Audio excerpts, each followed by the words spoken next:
KSOM 96.5 welcomes you to another presentation of KSOM Sports with live coverage from play-by-play broadcasters Zach Collins and color commentary from Austin West and streaming live on westerniowatoday.com. This is the home of your team, right here on KSOM.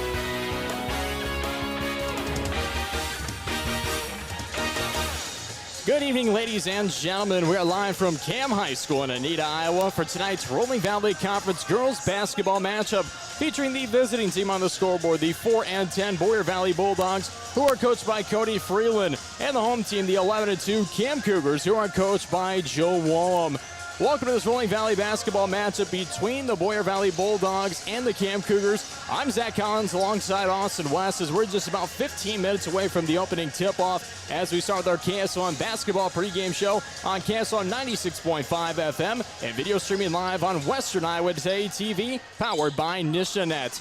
Austin, heck of a game here, especially with CAM coming off of a loss to number 10 Woodbine last night as a rescheduled game. Originally, it was going to be scheduled for last Tuesday. We were going to call that game, and unfortunately didn't work out with scheduling conflicts and everything for Monday. But unfortunately, they fell in that competition. It was kind of an expected game to be very good, but it wasn't an expected loss for CAM as they're ranked number 9. Woodbine's ranked number 10. They lost 57-52 in that game to the Tigers. Yeah, but when you have close games like that, you can have stuff to hang your hat on there. Right. Especially if maybe they meet farther down the line here at the end of the season. So something to watch out for as the season goes on. But again, you know, those rescheduled games, sometimes it has a factor, whether or not you've been practicing, whether or not you're on that hot streak, whatever you had, a lot of sitting around, whatever it may be. So those rescheduled games kind of throw off the energy in a lot of those games, so something to watch for as well. And the thing is, I mean, CAM's defense really held up in that game. Just 26 points in total in that second half, just 13 each in each quarter. Well, excuse me, I think it was 9 points in the third quarter and then on zone. But at the same time, the defense is keeping up here. It's almost like the offense kind of needs to pick up. And when I talked to head coach Joe Wall, which we'll get his interview here in a little bit, I actually talked to him yesterday, and he said he wants the defense to pick up a little bit more. He wanted to see it against Woodbine, and then he said he wanted to see that offensive momentum kind of come back for his girls, because really right now the only top leading scorer is Eva Steffensen, as she leads in not only points, rebounds, assists, steals, blocks, and turnovers here. That's pretty much every category you could categorize here for high school basketball in any way. Yeah, and you mentioned kind of the way he wants the defense to step up before he wants the offense to get going. Well, defense is how you win championships. The less points you allow the game and try to be able to show that, yeah, sure, we might have lost, but that doesn't mean we're not still one of the best teams in the state, and we still have a run we can make at the state tournament. We'll see what the Cougars show up here tonight. As I'd like to remind you that the KSOM basketball pregame show is brought to you by the Seed Pros, Brocker Cards and Cards, Cas Health, Riggs Ag Services, Anita Supply Center, Humble Insurance, Rancho Grande, Stein Seed, Principal Financial Group, Ziegler, Iowa Western Community College, Outfitters Plus Outlet Store, Service Master by Rice, and McCunn Specialty Firearms. And once again, you're listening to the KSOM basketball pregame show on 96.5 KSOM, and video streaming live on Western Iowa Today TV, powered by Nishanet. Be sure to stay tuned to the KSOM basketball pregame show. As up next, I had the opportunity to talk with head coach Joe Wallum at our coaches show just yesterday, and we'll also be taking a look at both CAM and Boyer Valley, discuss the starting lineups, and get you right here into this game. Stay tuned. You're listening and watching the home of your team right here on 96.5 KSOM and live video streaming on Western Iowa Today TV, powered by Nishanet. What's it mean to be in good hands? It means you get an expert agent who's in it for the long haul. We'll get to know you and be there for you as your coverage needs change. I'm Craig Hummel at Hummel Insurance Services, and we work with Allstate Insurance. Let us help you choose the right amount of protection to meet your needs, and see for yourself what it means to be in good hands. Call Hummel Insurance Services at 800-482-6426 or stop in anytime. Make sure you're getting the best coverage for you at the most competitive rate. Hi, this is Nick Carnes with Brocker Carnes & Carnes. We are an independent insurance agency that offers coverage for your home, auto, life, farm, and everything in between. But mostly we are here to help. As an independent agency, we can shop around for the best rates and coverages from multiple companies. Stop by one of our offices or go to brockercarnes.com for a quote on your insurance. Let Brocker Carnes & Carnes help you get the best coverage at a competitive rate. When your home or business has been affected by water, fire, smoke, or mold, and you don't know what to do next, we do. From one room to multiple levels, we can do it all while working with you and your insurance company. Service Master by Rice is your local experts for residential and commercial restoration, offering emergency services 24/7, 365. To set up services, call 712-243-5373 with phones answered 24/7. Service Master by Rice serves all of Western Iowa. Live on KSOM 96.5 and streaming live on westerniowatoday.com. You're listening to KSOM Sports. And we welcome you back live here to CAM High School for this evening's Rolling Valley Conference basketball matchup featuring the CAM Cougars and the Boyer Valley Bulldogs. I'm Zach Collins alongside Austin West as we continue here on our KSOM basketball pregame show. But before we dive in a little bit here on our pregame show, let's go to our Outfitters Plus Outlet Store Coaches Show. We're at time to talk to head coach Joe Woolham here on our Outfitters Plus Outlet Store Coaches Show. Talk about the success you've seen overall. Well, I think our defense has kind of been, the thing that's getting through. We're not shooting the ball great as of right now, but our defense is getting us through that, and that's something we're really leaning on is our defense, and hopefully that'll continue, keep this streak rolling. And just kind of talk to me a little bit about Eva Stephenson. I mean, she's just been shooting over 50% from the field, shooting well for your team, 47% from three, averages a double-double. I mean, kind of what makes her just so effective? Well, you know what? It's her versatility. She can step out and shoot the three. She can, take you to the basket off the bounce and post you up. So she can score at all three levels. She's very hard to guard, and then the other thing, too, is, like you said, she averages a double-double, not only rebounds the ball, but shares the ball very well, too. When she gets a double team, she finds the open girl, and so she's very unselfish, too. She can kind of do it all and unselfish, block shots on the defensive end for us, too. So she can kind of do it all. And you mentioned her not being selfish with the basketball at all. How does she even make her other teammates effective on the floor as well? Well, she's one of those players that makes her teammates better. She kind of plays when we're in zone. She kind of plays the bottom of our zone so she can get down, and our other girls can take off running, and she'll find them in transition. So again, her versatility. And when we're man-to-man, she can guard one of the other team's best players. So we can use her all over the court. And how's really the community support been around your girls this season? I mean, such a successful program for you and you guys, and it's such a small community of kind of Anita just sitting there. Really, how have you been able to see that community support for your girls this season? Well, it's something that we've been very fortunate as CAM coaches to have support communities. When we go on the road, there's times where we outnumber the home crowd. Our fans travel well.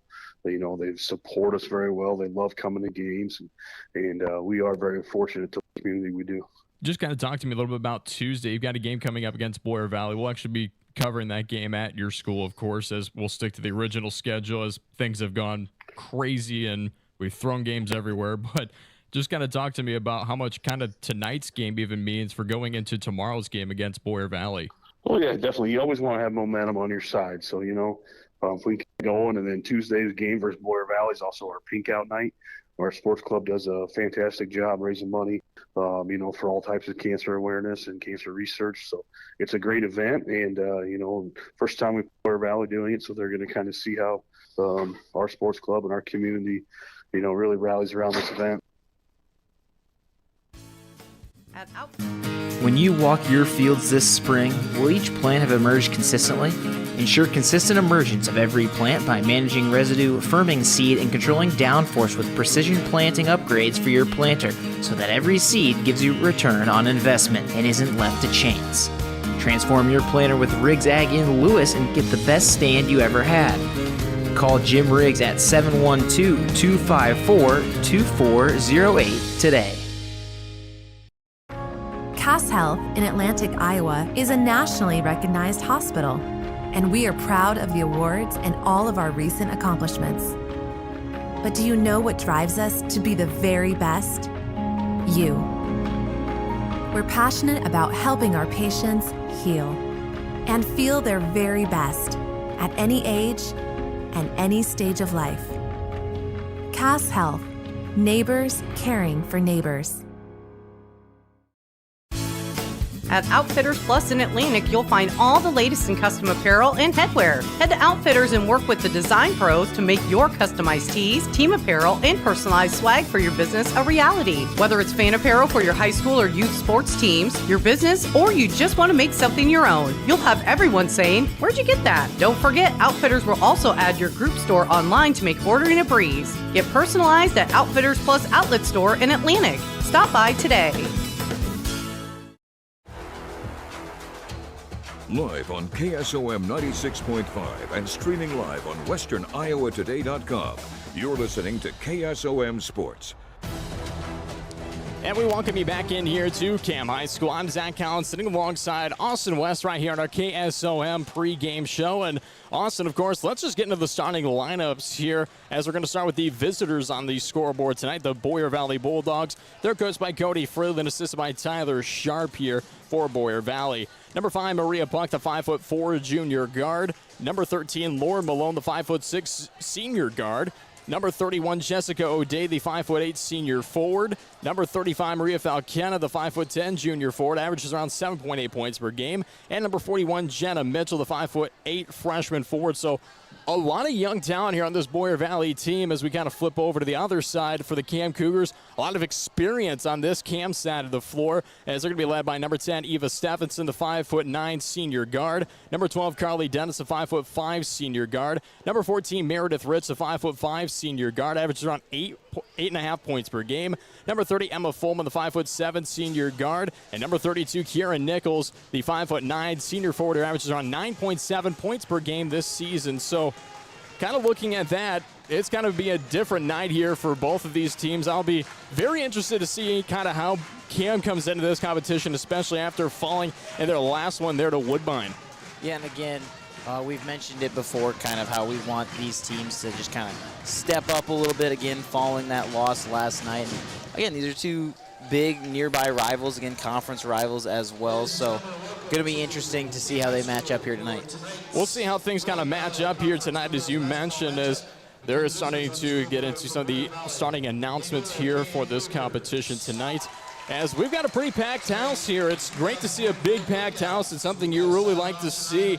And, well, that's for a special event here tonight. And it's great to see the Pause for a Cause, the 14th annual Pause for a Cause. Everyone's wearing pink here tonight as the proceeds here at the silent auction will go to cancer awareness groups. So it's great to be able to have such a big turnout, such a great turnout of people wearing pink. You're wearing purple because it's about as close as you can get, but everyone appreciates the support.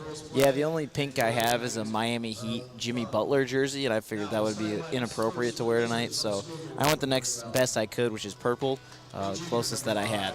You know, I like that you at least went with the, somewhat of a color that's kind of close. I will take it. I actually kind of like it. It kind of matches Boyer Valley, too, which was unintentional. I didn't even think about that being Boyer Valley's colors, but, it kind of blends in a little bit with everybody else. And we're at the back of the gym, so eyes are not on me by any chance. No, that's true. But if you're on the opposite side, maybe they're looking over thinking, hey, they got a Boyer Valley fan over there, but probably not.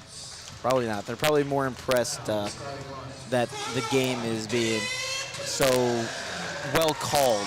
Well called. We'll take well called. And also looking at it, we got to take a look at this series here. The first meeting was on December 10, 2013, where Boyer Valley won 36-32 in that competition.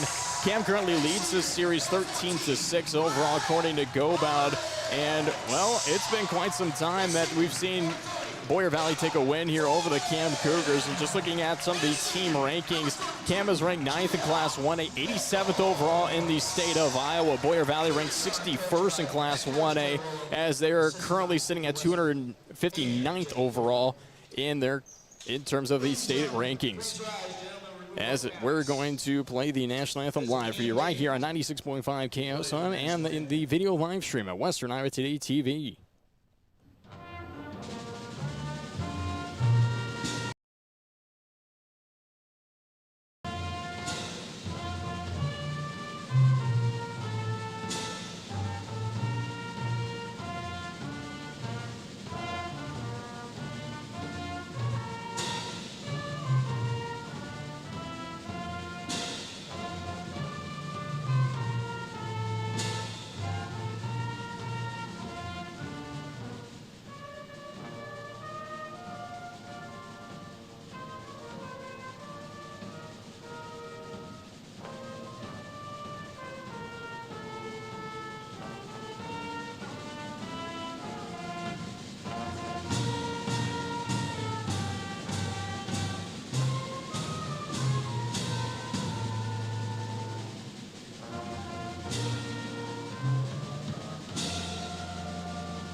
And thank you for pausing with us right here live on 96.5 KSOM for the playing of the national anthem there by the CAM Pep Band as things are looking to get underway here. CAM here tonight is going to be wearing their home white uniforms with black trim and blue lettering on the opposite end. Boyer Valley in their away purple uniforms with gray trim and white lettering. For whatever reason, I had the urge in me to say blue, but that's not even close to blue. It's purple. So don't know what I'm thinking in my head here tonight.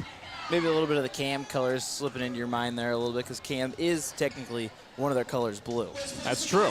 So we'll see how things play out here tonight, and we'll see if the more so white team takes advantage on the opposite side, and well, we'll see if CAM takes advantage on their side as well. As looks like the tip-off's about to be underway. Number 31, Jessica O'Day and Eva Stephenson tip off, and O'Day winning that opening tip-off. So possession arrow will be going CAM's way. Boyer Valley going from left to right as CAM goes right to left. Deep shot from downtown, no good by Falcana.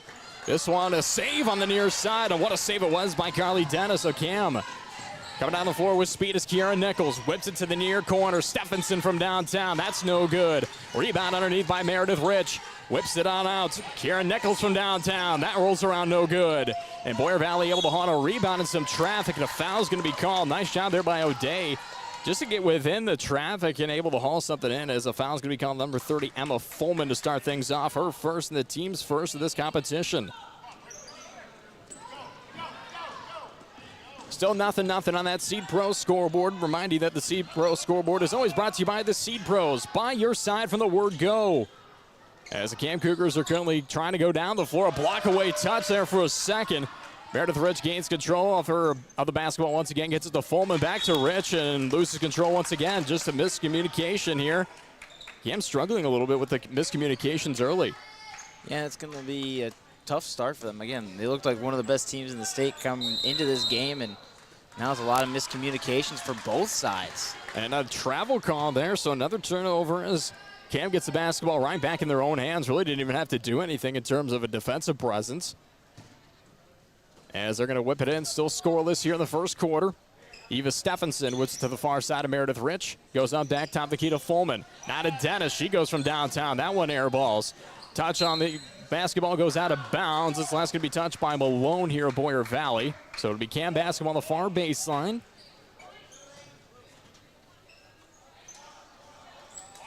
Cougars the inbound. They look. Find Rich. Rich on the far arc. Kick it to the top of the key to Nichols. Now go near side for Carly Dennis. Back over to Stephenson. Trying to go to Nichols. Back once again. Regains control. Whips it on back to Meredith Rich on the far side. Floats it on over to Fullman. Back to Nichols. Drives in. Floats that one. That's no good. Rebound underneath by Stephenson. 6:35 left to go here in the first quarter. Still nothing on the Seed Pro scoreboard. Nichols to Stephenson. Wide open look from downtown. Splash! Knocks that one down. First points of the night. 3-0 lead here for CAM on the Seed Pro scoreboard. A little bit of a 3-2 press offered up. Broken here by the Bulldogs. Block with an interior look to Mitchell. Drives in. That one just couldn't fall through. Gets the unlucky bounce. Nichols kicks to Stephenson. This one a mid-range jumper. Falls through after a couple bounces. Rolled around for a second and falls in. 2 minutes down. 5-0 lead on the Seed Pro scoreboard. Driving down here is Boyer Valley's Falcana. She misses that attempt as CAM gets the rebound. Stephenson, pump fake, tries driving, gets fouled on the attempt. As she'll go to the line for a pair. Foul's going to be on number 5, Maria Puck, her first and the team's first. And we'll see the 67% free throw shooter at the line, Eva Stephenson.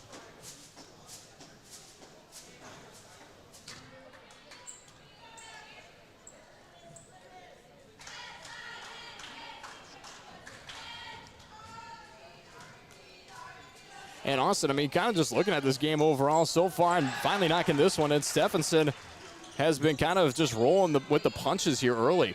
Yeah, I'm not sure what's been happening with the CAM. I mean, again, they have not looked like the team we thought they would coming into this one, surprisingly, so far. And Boyer Valley's trying to hang tough with them so far, but they got to be able to knock down their shots.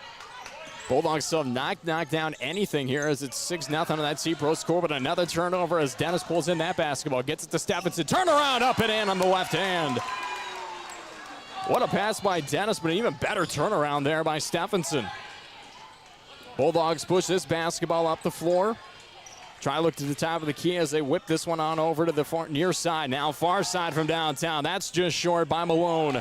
Rebound underneath the basket by Boyer Valley. Try with another attempt there by Falcana. And they finally pull this one back in action. Bounce pass on the far side. Malone. That one misses off the mark. Was touched there by Dennis as she's able to haul that one back in as Nichols will bring this basketball down the floor. Crosses the timeline with speed. Gets it to Stephenson. Wide open look from downtown. Near side just short. Rebound hauled in by Mitchell. Boyer Valley advancing this basketball quickly. Falcana looks, finds down low, and that's no good by Malone. Rebound here by Boyer Valley as it's a foul is going to be called underneath the basket. Be on number 32, Kiara Nichols. That'll be her first and the team's second here in the first quarter with 4:36 left to go. 8-0 on the C-Pro scoreboard as Jenna Mitchell at the charity stripe shooting 47.5% as she knocks in that one. First points of the game here for Boyer Valley. Again, this is the kind of thing we talked about. Defense going to be the ones that needed to step up here tonight. Boyer Valley has stepped up, held the Cougars to just 8, but again, that CAM defense has looked really good as well. Stephenson advancing this basketball down the floor quickly. Finds an open man. That's no good. Down low by Hansen. Try with a rebound post move. Finish kind of felt that defensive presence behind her back, so couldn't follow through with the shot. Boyer Valley tries looking down low and another turnover here as Hansen gets the steal. Continues on the floor on the far side. Front court. Looks at the top of the key to Nichols. She puts up a floater. That's no good as it's a back of the iron. Boyer Valley tries with the putback as that just goes away. Dennis tries with the shot. That's no good. Stephenson tries with the rebound. Finally gets as she's now on the far side of the floor. Nichols on the right wing. Kicks it on over to Hansen, to Dennis. Now back on the near wing to Meredith Rich. She tries driving in, throws that one up there. That's no good. And a foul's going to be called on the interior. It'll be an offensive foul on the Cougars.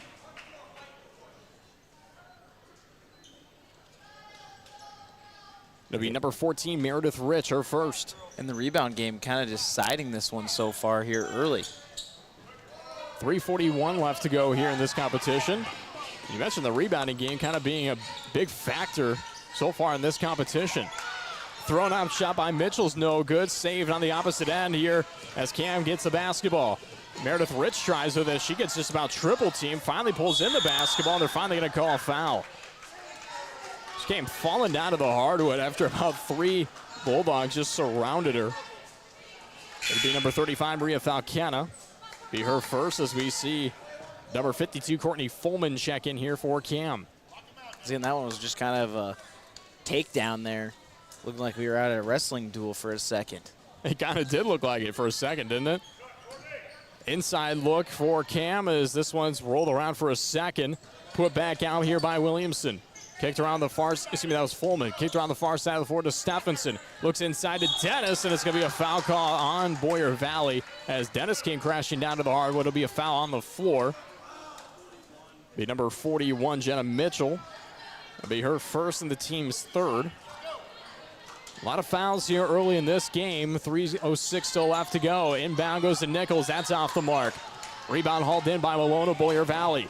Comes down the floor with some speed on the left side. Throws a high one up. That's no good. Just couldn't get that one to fall either. She's had 2 identical shots just like that. Cam back with the basketball. Looks at Dennis. Now to Courtney Fullman. Now back to Courtney Fullman. Looks on the interior to Stephenson. Throws on out. Finds Nichols. Now rolls it around. Dennis on the Seed Pro scoreboard. Bulldogs coming down the floor with a little bit of confidence here. We'll see if they can get anything going. Falcana looks to Malone, drives in, blocked away by Nichols. Kicks on out here to Fullman as she'll take this one rolling down the floor. Hands it off to Stephenson. Kicks it on the far side. Drives up, whips up is Nichols. That's no good as that one's just short on the floater. Rhea Puck now with the basketball. She advances this one down quickly. Falcana back to Puck, top of the key, downtown shot is no good. Stephenson able to haul in that board. Under 2 minutes left to go here in the first. Hansen down low. Stephenson near side wing. Splash! Knocks that one down. Nothing but net. Stephenson has just been hot here in this game. 11 of the 14 points here for Cam. Driving down low now here for Boyer Valley. Up and in is Jenna Mitchell. Had an open look. They kind of caught Cam up at the front court right side. and just kind of advance the basketball easily down the floor as they throw this one out of bounds. We'll see Meredith Rich and Emma Fullman check back in here for the Cougars. Looks like we're going to get a timeout as well. And it'll be a 30-second timeout. We'll just actually stick with you right here on 96.5 KSOM. And so far, Austin, really the advantage that CAM's held so far in this competition has just pretty bad shots as well. Again, right. CAMs are just the ones that are seemingly to fall so far here tonight. And CAM at the same time, I mean, quite a few miscommunications, quite a few turnovers, kind of a different look here for CAM, but you also got to think a lot of these teams had a little bit of a break, in which it was a break they didn't want to have, but got anyway, if you want to put it in that stance. Yeah, exactly. And again, so having no practices and no games for a while can throw some things off. Mitchell drives up and in the end one for Boyer Valley. All points so far here tonight have been all Jenna Mitchell. CAM to bring in a substitution. Ireland Gundy checks in here for the Cougars. As we'll see number 30, Emma Fullman check out. Mitchell, 47.5% from the charity stripe. Already made one here tonight, but doesn't have that one fall through. Gundy able to haul on the board. 14-5 on that Seat Pro scoreboard. 9-point lead here for the Cougars. Advancement in his hands. He gets her own rebound put back and gets fouled. She'll go to the line for a pair. It's going to be a number 41, Jenna Mitchell. That'll be her second. And the team's fourth here for Boyer Valley. As we'll see Hansen at the charity stripe, shooting 66.6. Now 3 players have scored here for CAM tonight. Carly Dennis, Eva Stephenson, and now Ada Hansen. As Dennis and Nichols go to the scorer's table. As they'll check in here to this competition. Minute 12 left to go in action. Mitchell gets this one down low as it goes out of bounds. It's going to be a last touch by her. Tough one there, just kind of fell into her feet, and she tried to kind of jump on it and swatted it back between her legs and out of bounds. Kind of got that awkward pass, to say the least, that just went so low. There's not much you can do with it. It's not even like you can catch it that low and be able to bring it up, so doesn't win it there. Unless you're Brandon Ayuk against the Packers, then you can catch some shoelace passes. Of course, you got to throw that reference in there. Austin's 49ers winning over my Packers on Saturday. It was a sad defeat, but hey, made it to the playoffs. That's all I care about. And played well. And played really well. We'll take it. 45 seconds left to go here in the first. Boyer Valley still with the basketball. Advancement on the interior as that one just goes out of bounds. Stops the clock at 39.6 seconds. Number 33, Matea Bromert, checking in here for Boyer Valley. And if you're watching the video live stream on Western Iowa today, you see some of the hats and see some of the wear that's happening. And, well, we'll see what happens throughout the night, and maybe something will go down. Inside look is no good on the interior for Malone. Clock still winds down as a jump ball is going to be called on the near side. Nice job there by Meredith Rich falling down the floor. Kind of got up. Looked to be in a little bit of pain, but looks to be just fine here. 30 seconds remain. Eva Stephenson whips it on over back to Meredith Rich. Now to Gundy. Back to Stephenson on the near wing. Stephenson dribbles, whips it on over to the far side of Gundy. She goes from downtown. That's just on the back of the iron. Dennis getting a good board. 5 seconds remain. Stephenson with the basketball. 3 seconds. 2 advances in, misses the shot. 1 second left. Board is pulled in by Puck. She'll be credited with a rebound, but that will end the first quarter of action here at CAM High School. We're going to take a quick break and be right back down to break down a little bit of the first quarter. Get you right into the second. All right, here on 96.5 KSOM. Video streaming live on Western Iowa Today TV, powered by Nissen & Nets. Anita Supply Center is here for you. From the big jobs to the small tasks, we're here to help. Hi, this is Kim with a reminder of our hours, so when you need our help, we're here. Anita Supply Center is open Monday through Fridays, 7 to 5, and Saturdays, 8 to 5. We're here 6 days a week for all of your building, landscaping, how-to projects, repairs, and more. We offer free in-home measurements, free estimates, and can help put your ideas together. Anita Supply Center is open 6 days a week for all your home improvement and building needs. Opportunity providers. Live on KSOM 96.5 and streaming live on westerniowatoday.com. Between the CAM Cougars and the Boyer Valley Bulldogs, currently CAM up top 16-5 on that Seed Pro scoreboard. Reminding you that tonight's broadcast is brought to you by Brocker Cards and Cards, your trusted insurance since 1894. Boyer Valley gets the basketball back in their own hands here to start off the second quarter. They look on the interior for a second there, and that one's a block shot away. Stephenson able to get in that basketball. Looks down low. Driving low is Meredith Rich. She gets blocked away on the opposite end. Try to look on the interior. Jump ball is going to be called as she tried to go down low. And it's going to be Cam's possession. And just a little bit of a trip there as well as she was kind of driving in. Looked like she had a nice lane to cut up into, but again, tripped on her way down and causes a jump ball and a turnover. Top of the key is Stephenson. We'll kind of see. Pass goes out of bounds. Cam answers with their turnover of their own. That's a big thing we've seen so far early in this game. A lot of turnovers for both these squads. We'll see if it's a little bit. It's going to be called. I don't even think the shot got off. Rebound, spin around, put back, and what a shot it was. She offered up another 2 points on the night. She will be called for the foul here, however, as Boyer Valley went in with speed. Boyer Valley is down by 13. Kick on the near wing. This one from downtown. That's off the mark by Falcana of the Bulldogs, as Hansen will hit the board. She loses control of the basketball as Boyer Valley is able to pick it up by Bromert. Kicks it here to Malone. Malone's been the primary point guard here tonight for Boyer Valley. Goes on the far side for Bromert. Looks in. That one's off the mark. Pulled in by Klinker. Kicks back out here. This one, another three by Falcana is no good. Cam tries with the rebound save, and they're able to get it up and in on the opposite end. Klinker just got the rebound save. She's able to put in her first points in the night. Cam back with the basketball. Stephenson from downtown is no good. Dennis gets the board. Kicks it to Meredith Rich on the far side. Throws on out. Dennis from downtown, just short of the iron. Rebound hauled in by Jessica O'Day. Second. Driving down low is Malone. Trying to kick back as this one looks like it's going to be a backcourt violation. Oh, they're asking a touch in on Cam. Interesting. I actually didn't see the touch. Maybe when it was smacked out of the hands there, it was just got a light touch on it and knocked it back across the court. Never know what's going to happen. Officials always have the better view. Malone.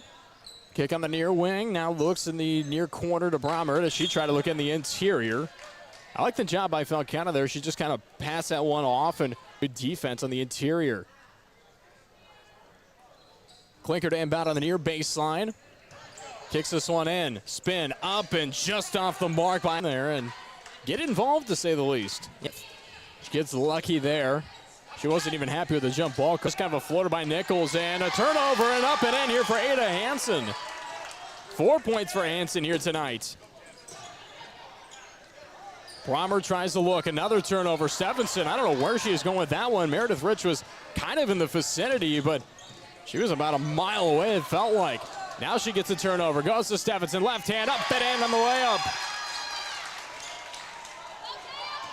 Is there anything that Meredith Rich can do? Well, so far, haven't seen it yet. 4:35 left to go.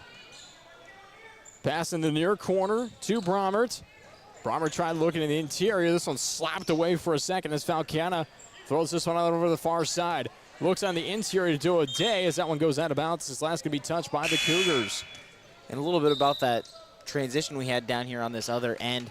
When you said the pass, didn't know where she was going with it. It was actually hit away as she was taking a lot of forearms to the face. I actually saw contact as well from up here and just kind of got it smacked out of her hands and back away. Thankfully, there was somebody in the area for Boyer Valley. But again, the hard press is emphasized. Left to go here in the second. This one's up and in by Hansen on the turnover. She just whipped her way on in there. Speedy, fast, 30-second timeout call. We'll take it with them. 28-7 C-Pro scoreboard. See you back in 30. Are you ready to be part of something? The Cass Health Pharmacy is now open. With their convenient hours of Monday through Friday from 8. Thinking about what you want to do in retirement can be fun. Financial planning is not just all about assets, investments, and net worth. It's about identifying your financial goals. Hi, I'm Erin Friend, a certified financial planner and registered investment advisor. We help you create a customized financial plan based on your expectations, financial situation, and goals. Please contact Mark Smith or me at 243-2466. Member SIPC. To KSOM Sports. And we return back here to action. I'm Zach Collins alongside Austin. One's off the mark, but a rebound hauled in by Cilios. Going to be a foul call on the floor before she got the shot off. It'll be number 5, Maria Puck here for Boyer Valley. It'll be her second, the team's first of the second quarter. Remember that tonight's broadcast is brought to you by Cass Health. Neighbors caring for neighbors. 3:31 left to go here in this half. Inbound to 10. Yeah, I wasn't even just trying for it. I was just trying to hit it more up in the air to maybe see if it would bounce out to another Cougar. But, again, just bounced around like a ping pong ball around there. I don't even know if a ping pong ball would bounce around that much. Might lose a little bit of momentum, but that basketball did not. Interior look to Sullivan as she jumps up for the shot and gets fouled down low on the far block.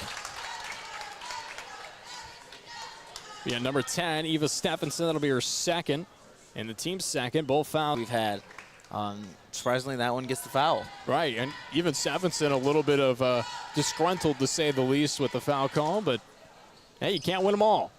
And, well, the ball doesn't lie in that case if you're a CAM fan, as that one just rolls on out. Stephenson gets the rebound. Goes to Nichols. Kicks to Meredith Rich on the far wing. Tries up from downtown. That's no good. Dennis another rebound. She spins, throws one up herself. That's just short. Gets her own board. Tries driving in, looks at the interior pass as that's bobbled around for a second. Last touch out of bounds by number 30, Fullman. I mean, CAM's leading here by 21 in this competition on the C-Pro scoreboard, 2:50 left, but it almost doesn't feel like they're leading by that much. No, they have not looked like the ranked team they should. Which I thought was a bit more of a reach-in, but by Mitchell, tries off and up a shot. That's no good. Rebound by Sullivan on the opposite end. Tries the shot on the near block. That's no good. Rebound put back by Mitchell as that one finally falls through as a couple players fell down to the floor.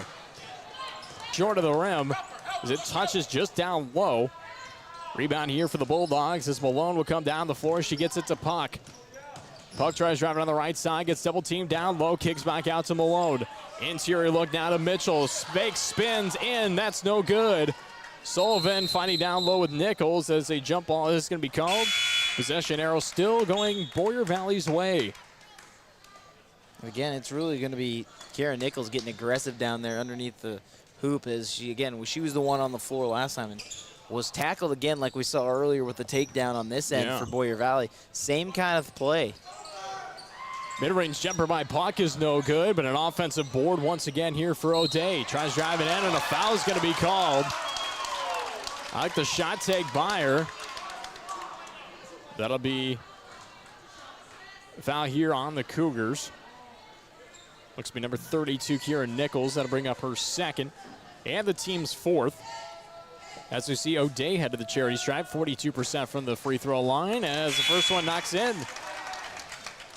She's now the only third player to score here for Boyer Valley tonight. 28-10 on the Seed Pro scoreboard. Under 2 minutes left to go here in the second quarter. As she does miss the second, doesn't even touch rim. You see that with a lot of free throw shooters. You see like the first one go in perfectly, second one sometimes doesn't even fall through. Yeah. But not be lying when you say that statement there. Hansen on the far wing. Looks on the interior to Meredith Rich. Kicks back out. Now to Hansen. Stephenson left wing mid-range. That's no good. That one's from downtown and a rebound underneath by O'Day. Boyer Valley kicks this one around. Now contained here by Mitchell. Tries driving to the right lane. Gets blocked away by Stephenson. Able to be hauled in by Boyer Valley as Malone tries one from downtown. Knocks it down. Nice job by Laura Malone. First point here for her tonight is a three. 28-13 Seed Pro scoreboard. Still 15-point deficit.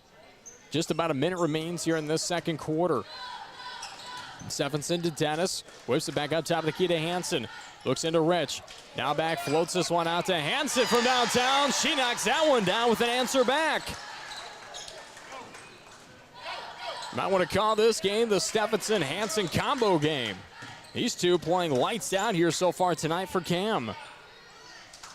Rhea Bruck, forecourt right side, left side as they look in the interior, up and in for Celia Sullivan. Interesting to see Sullivan not start here tonight. She's their leading scorer with 8.3 points per game, 8.1 rebounds per game. Also is one of their top rebounders, just right behind Jessica O'Day. This one from downtown, Gundy splashes that one down. Arlen Gundy, what a shot. Just 3 of 11 from 3 on the season, knocks that one in. Under 15 seconds left to go here in the second quarter. They look down and somehow a travel isn't called. I didn't think that was much of an advancement to the basketball hoop. She kind of stopped even after, but we continue here in action. Oh look, up and in is no good by Mitchell, and time will expire to end the second quarter. 34-15, CAM with a big lead here over Boyer Valley. We'll see if they can hold it in the second half, but not before we take a break. We'll see you right back here on our KSOM halftime show to break down everything that we saw here in the first half of action. We'll see you back here in just a few moments. Are you ready to be part of something bigger? I'm Myron Stein, president of Stein Seed Company. We're seeking exceptional individuals like you to join our team as independent sales representatives. If you're passionate about agriculture, ready to make a difference, and want unlimited earning potential, join the Stein team as an ISR. To learn more about open positions near you, contact your local Stein RSA, Darren Petty, at area code 712-249-5884. Thinking about what you want to do in retirement can be fun, and planning for it doesn't have to be difficult. According to Money Guide Incorporated, only 3 out of 10 Americans have a financial plan, and 1/3 report they have no retirement savings. Financial planning is not just all about assets, investments, and net worth. It's about identifying your financial goals. Hi, I'm Erin Friend, a certified financial planner and registered investment advisor. We help you create a customized financial plan based on your expectations, financial situation, and goals. Please contact Mark Smith or me at 243-2466. Member SIPC. With things winding down for the year, it's time to stock up on genuine AGCO parts and service at Ziegler Ag Equipment. Get OEM, rigorously tested, genuine AGCO parts made with superior quality materials in stock whenever you need them. Don't delay. Get your machines serviced now and hit the ground running in 2024. Stop by your local Ziegler Ag Equipment today to learn more. Where will you be in 2, 5, or even Western help you achieve those goals? This is Cindy Wetterland, Iowa Western Cass County Director, and all of our Iowa Western instructors are dedicated to your learning, growth, and advancement towards reaching your greatest potential. The Atlantic Center offers free by stopping into Iowa Western Cass County Center to change your future today. KSOM 96.5 and streaming live on westerniowatoday.com. You're listening to KSOM Sports. Halftime show. Reminding that tonight's broadcast is brought to you by Riggs Ag Services. Transform your planter with help from Riggs Ag Services in Lewis. Austin, I mean, pretty much we're seeing CAM finally step it up here a little bit, and it was really in that last 3 minutes that we finally saw the Cougars as the number 9 team here in Class 1A, because earlier it was just a lot of turnovers, a lot of miscommunication errors. Yeah, and that's really what it was. I mean, they couldn't get anything rolling really in that first quarter, and then finally here we play off that and see what we can do here, and that's why they've jumped out to this 34-15 lead. Right, I mean, we're also seeing this Cougars team, I think, finally step it up here a little bit offensively, and we're finally seeing that, top-tier defense that we talked with head coach Joe Wolm about earlier. I'm liking what I'm seeing here, especially that last 3 minutes, but if you're to ask me if they continue their play from the first quarter on, Valley, though, that's giving CAM the advantage. Yeah, and one of the open drives so far on this end of the court. So the CAM defense has some openings to be taken advantage of for sure. And Boyer Valley has been able to exploit them, but they just haven't been able to knock the shots down.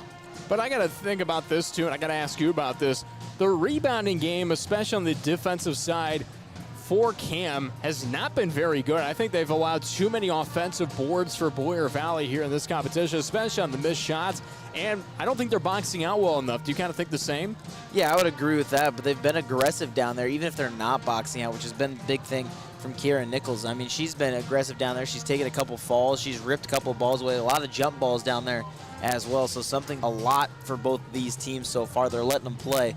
On our break down the stats. Company to bring you a full showroom of their top Friday 9 to 6, Saturday 9 to 5, and Sunday 1 to 4. McCunn Specialty Firearms, your first stop for your Second Amendment right on the corner of 148 and 92.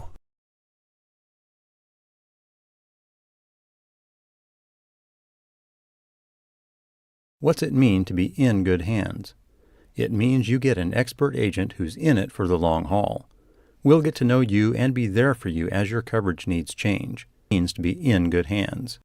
Call Hummel Insurance Services at 800-482-6426 or stop in anytime. Make sure you're getting the best coverage for you at the most competitive rate. Hi, this is Nick Carnes with Brocker Carnes & Carnes. We are an independent insurance agency that offers coverage for your home, auto, life, farm, and everything in between. But mostly we are here to help. As an independent agency, we can shop around for the best rates and coverages from multiple companies. Stop by one of our offices or go to brockercarnes.com for a quote on your insurance. Let Brocker Carnes & Carnes help you get the best coverage at a competitive rate. When your home or business has been affected by water, fire, smoke, or mold, and you don't know what to do next, we do. From one room to multiple levels, we can do it all while working with you and your insurance company. Service Master by Rice is your local experts for residential and commercial restoration, offering emergency services 24/7, 365. To set up services, call 712-243-5373 with phones answered 24/7. Service Master by Rice serves all of Western Iowa. You're listening to KSOM Sports.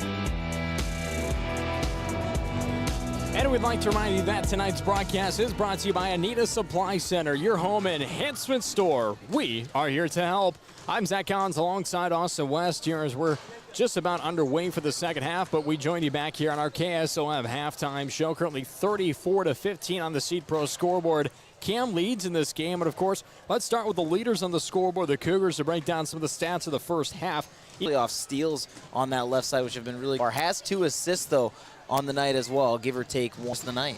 And kind of looking down the line too here, Ada Hansen, another player to kind of watch out for. 9 points here so far tonight, averages 3.3 points per game, but she's had a heck of a performance to say the least here for this Cougars team. Carly Dennis and Ireland Gundy each with 3 points, and Meredith Rich also offering up 2. As we flip the script and look on over to the opposite side for the Boyer Valley Bulldogs, they're led by Jenna Mitchell with 7 points here tonight. With 3 points is Lauren Malone. 2 players with 2 points of Ava Klinker as well as Celia Sullivan. And Jessica O'Day went 1 of 2 on her free throw shots, and she has 1 here tonight to put them at 15. And Austin, before we start getting things off here underway in the second half of action, any final thoughts before we get underway? I know you mentioned Jessica O'Day. She's actually leading the team right now, according to my stats, with rebounds. But again, not really many assists going around for Boyer Valley. As soon as they get that ball, they seem to hold on to it and try to score themselves. But again, when they get the assist, they're also unable to put the bucket in. And not to start off this competition, but the game clock wasn't reset to 8 minutes as Cam will now be going from left to right. Boyer Valley from right to left. As we're back in action, 34-15 on the Seed Pro scoreboard. Second quarter, Stephenson from downtown can't get that one to knock on down as Mitchell's able to haul on the board for Boyer Valley. Malone will take this one down the floor, kicks it on over to Prock at the right wing. Now goes left wing, Malone, this one from downtown, off the mark. Rebound, balled in by Stephenson. She comes down the floor with the basketball. Tries with the left side again, but she'll get fouled even before she can get to the hoop. As this one's going to be called, it looks to be on the floor. They're calling on number 13, Lauren Malone. Her first and the team's first here in the third quarter. Stephenson will inbound to the far baseline, kicks on into Fullman. Whips it on around to Meredith Rich. Now back to Stephenson, far corner, downtown, knocks it down. 20 points for Stephenson here tonight. A bit of a press offered up. Boyer Valley breaks it. Almost a travel, almost a backcourt violation too there. Just 2 minor missed calls. Puck drives in, puts up a floater. That one's hard off the glass as Dennis is able to haul on the board. Gets it on over to Stephenson as she's going to bring this basketball down the floor. Goes to Nichols. Now at the top of the key to, Emma Fullman. Now to Dennis, near corner, downtown. Can't knock that down. Stephenson gets a board up, puts it back up and in. I like the aggressiveness that Cam's coming out here the second half with. Not allowing Boyer Valley too many opportunities. Kick ball violation by Fullman. Pass was practically just thrown right into her calf there. As it'll be 6:36 left to go here in the third. Inbound pass goes to Malone. Pump fakes. Now kicks top of the key here to Falcana. That's off the mark. Falcana gets her own rebound. Tries to drive in, gets double teamed. Now whips it on out to Malone in between the circles. Throws it back on over to Falcana. Inside bounce pass. Gets turned over here. Nice job by the Cougars and Stephenson as she goes down to Meredith Rich. Tries putting this one up as it bounces around and finally rolls in. Gets a lucky roll. 41-15 on the Seed Pro scoreboard. Cam looks back on over to Maria Puck. Boyer Valley tries to drive it in here with Mitchell, but she's going to travel. Went on the interior and almost switched her footing at the same time, also traveling with the one other foot as it drug along with her. Yeah, you could hear the slide there on the court from here. Dennis whips it on over to Stephenson. Stephenson tries looking in the interior. Nichols with the fadeaway jumper. It falls through. Her first points here tonight. I heard her name a lot here tonight. She's done some impressive stuff, but finally puts down 2 points on the board. O'Day goes down to the near block. Kicks on out. Whips it on around. Falcana tries driving a mid-range jumper. Splash as that one falls on through. Maria Falcana, an impressive performance as this one's back up and in. Meredith Rich answers back quickly. And another turnover. Meredith Rich gets a turnover, but pulled in here by Maria Puck. Rich did get a shot off. Thankfully here for Boyer Valley was missed. Mitch on the far side as that one goes out of bounds. No foul's going to be called after we saw Mitchell almost just kind of lose her footing there for a second. Yeah, it was more like Mitchell had her feet stuck and didn't want him to move as she got ran into by Nichols, and Nichols just kind of ran her over, and they both kind of collide down to the court. That's one of the things. CAM Cougars are being really, really aggressive here on defense, have been colliding with a lot of Boyer Valley Bulldogs. Still 5 minutes left to go here in the third. Seen a lot of collisions here in this competition. So Malone here on the left wing for Boyer Valley, and a turnover as that one's passed right into the hands of Fullman. Courtney Fullman looks down to Stephenson, tries with the layup. That's no good for Cam. Rebound hauled in by number 31, O'Day. Maria Puck now with the basketball for the Bulldogs. Gets it to Malone. Kicks it in the interior to Mitchell. Tries this one. That's no good as that one's rebounded. Tries with the putback. That's no good as well. Stephenson getting in the board. She advances this one down to Meredith Rich. Pump fake, jump stop, up and in. And a timeout is going to be taken here by Boyer Valley. It'd be a 30-second timeout, so we'll actually just stick with you here. 49-17 on that Seed Pro scoreboard. Haven't seen, well, really much of an advancement here for Boyer Valley. I mean, just 2 points to offer up here so far in the third. Seems is even Boyer Valley is kind of surprised they have to take a full one here. But I believe if my run away from the Bulldogs, but again, that's why the Cougars are ranked. But yeah, slow starts like they had today is going to be tough for them to win games come the postseason. And I think Boyer Valley, as you mentioned, 2 timeouts left. I think they're both fulls because they've taken their 30s already. So we'll see kind of what happens down the line. But with this kind of a big team points here. Yeah, we could see a lot less of our starters here in this one as we continue to go through. Again, just over 4 minutes left in the third quarter, and you're up by almost 32. I mean, likely starters going to start to diminish their time here on the court. Just a little bit, but down the line, we'll see what happens. Malone on the near side. Tries looking in the interior, can't find anything, gets back on out to Puck. Puck transitions right in between the circles, kicks it back over to Falcana. Pump fakes, now drives top of the key. Whips it back out over to Puck. Tries looking top of the key. This one's going to be a turnover here. Pulled in by Courtney Fullman. Fullman drives, right-hand layup up and rolls up and in. This is a nice job by Fullman. Just no hesitation. Went all the way down with confidence. I like that in a player. Turnover here. Nice job by Nichols to get a hand in. Kicks on over to Meredith Rich, top of the key. Whips it on. Day got the basketball maybe even 0.5 seconds after she even grabbed that board. Yeah, so Day just kind of came down with it, and Fullman was just tracking it like a hawk and came in and took a grab to get that jump ball. You always like to see a player, though, that takes a shot and they follow their shot. They're not fading away. They're not rolling away from the basket. They follow the shot. They try to get their own board. Deep shot here. Rolls around the iron. No good for Lauren Malone. Rebound by Stephenson. She tries driving down the left-hand layup. Up and in the end one. What a take by the senior. Foul's going to be on number 13, Lauren Malone. That'll be her second, the team's second. As Stephenson looking to finish off the three-point play. She can't do it with that one. Rebound hauled in by Sullivan of Boyer Valley. 53-17 on the Seed Pro scoreboard. 3 minutes remain here in the third. Kick on the far side. Player at the top of the key is Puck as she now has the basketball. Tries transitioning in. Gets to Sullivan on the interior. She just whips that one up there, and a foul is going to be called. I thought maybe she would have traveled, actually, before the foul. There was a lot of tough contact down there in the lane. It was hard to say what was going to be called first, whether it was going to be a foul, the travel, maybe another foul in there. There's a lot of action going on.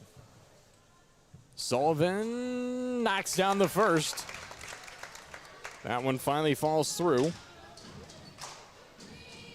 Shooting 49% from the charity stripe this season. Looks for the second here. As she also knocks that one in. You can tell Sullivan's been working on the free throws, especially with her form. Nice job by her to just go up to the line and be successful. Basketball is lost away for a second. Maria Puck getting the last touch there for Boyer Valley. Still be CAM basketball. As Stephenson will inbound. Got a running clock here as it's now 53-19 on that Seed Pro scoreboard. Stephenson with a kick in here to Meredith Rich. She goes from downtown. Splash as that one's knocked down. A big three-pointer for Meredith Rich. And what a third quarter. This is the CAM team that I remember watching. Top of the key is O'Day. Tries transitioning in. Can't find room. Kicks out. Falcon on the right wing. Bounce pass goes on the interior to Sullivan. That one rolls around the iron. No good. Rebound hauled in by Stephenson. Floats this one down the floor quickly to Meredith Rich on the far side.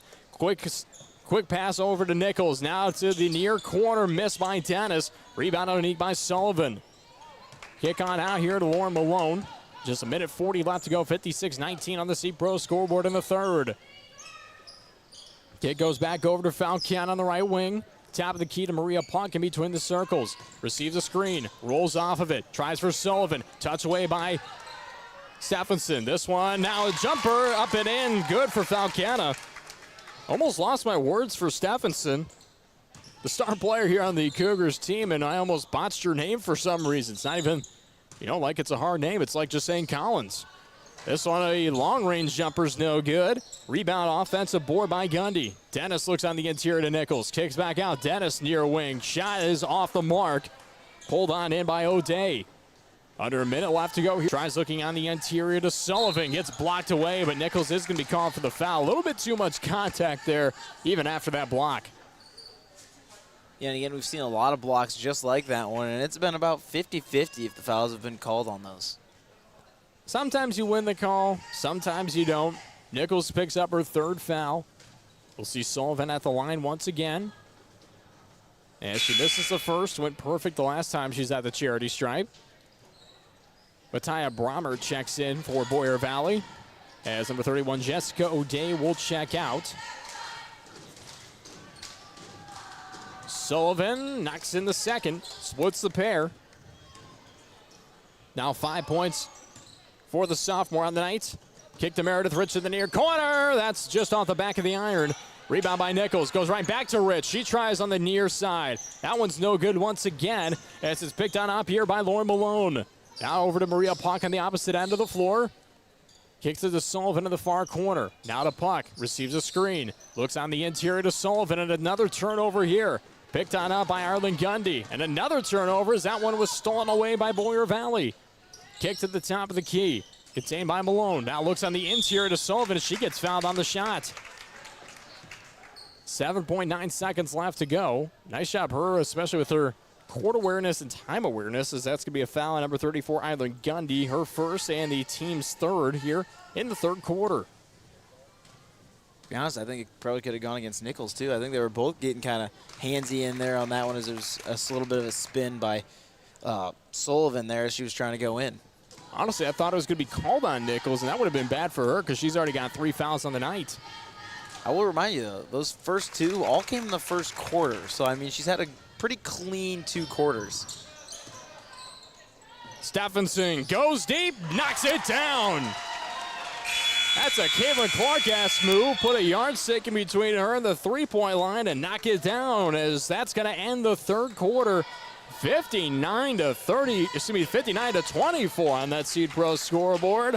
Cam had 34 points going in here to the third quarter. Puts down even more on the board. We're going to take a quick break down the third quarter, get you ready for the fourth. See you back here in just a few moments.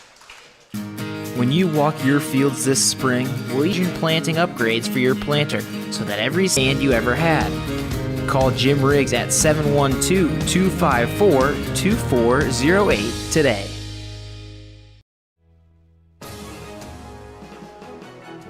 Live on KSOM 96.5 and streaming live on westerniowatoday.com. You're listening to KSOM Sports.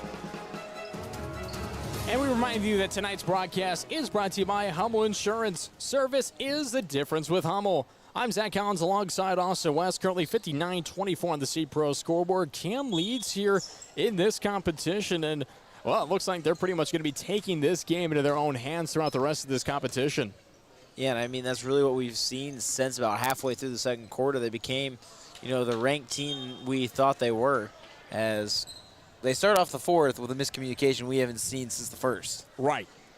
We'll kind of see what happens down the line here on both ends, but so far it's just kind of a little bit of the miscommunication errors that we've seen from both of these teams a little bit on both sides, but they've kind of cleaned things up here in this competition.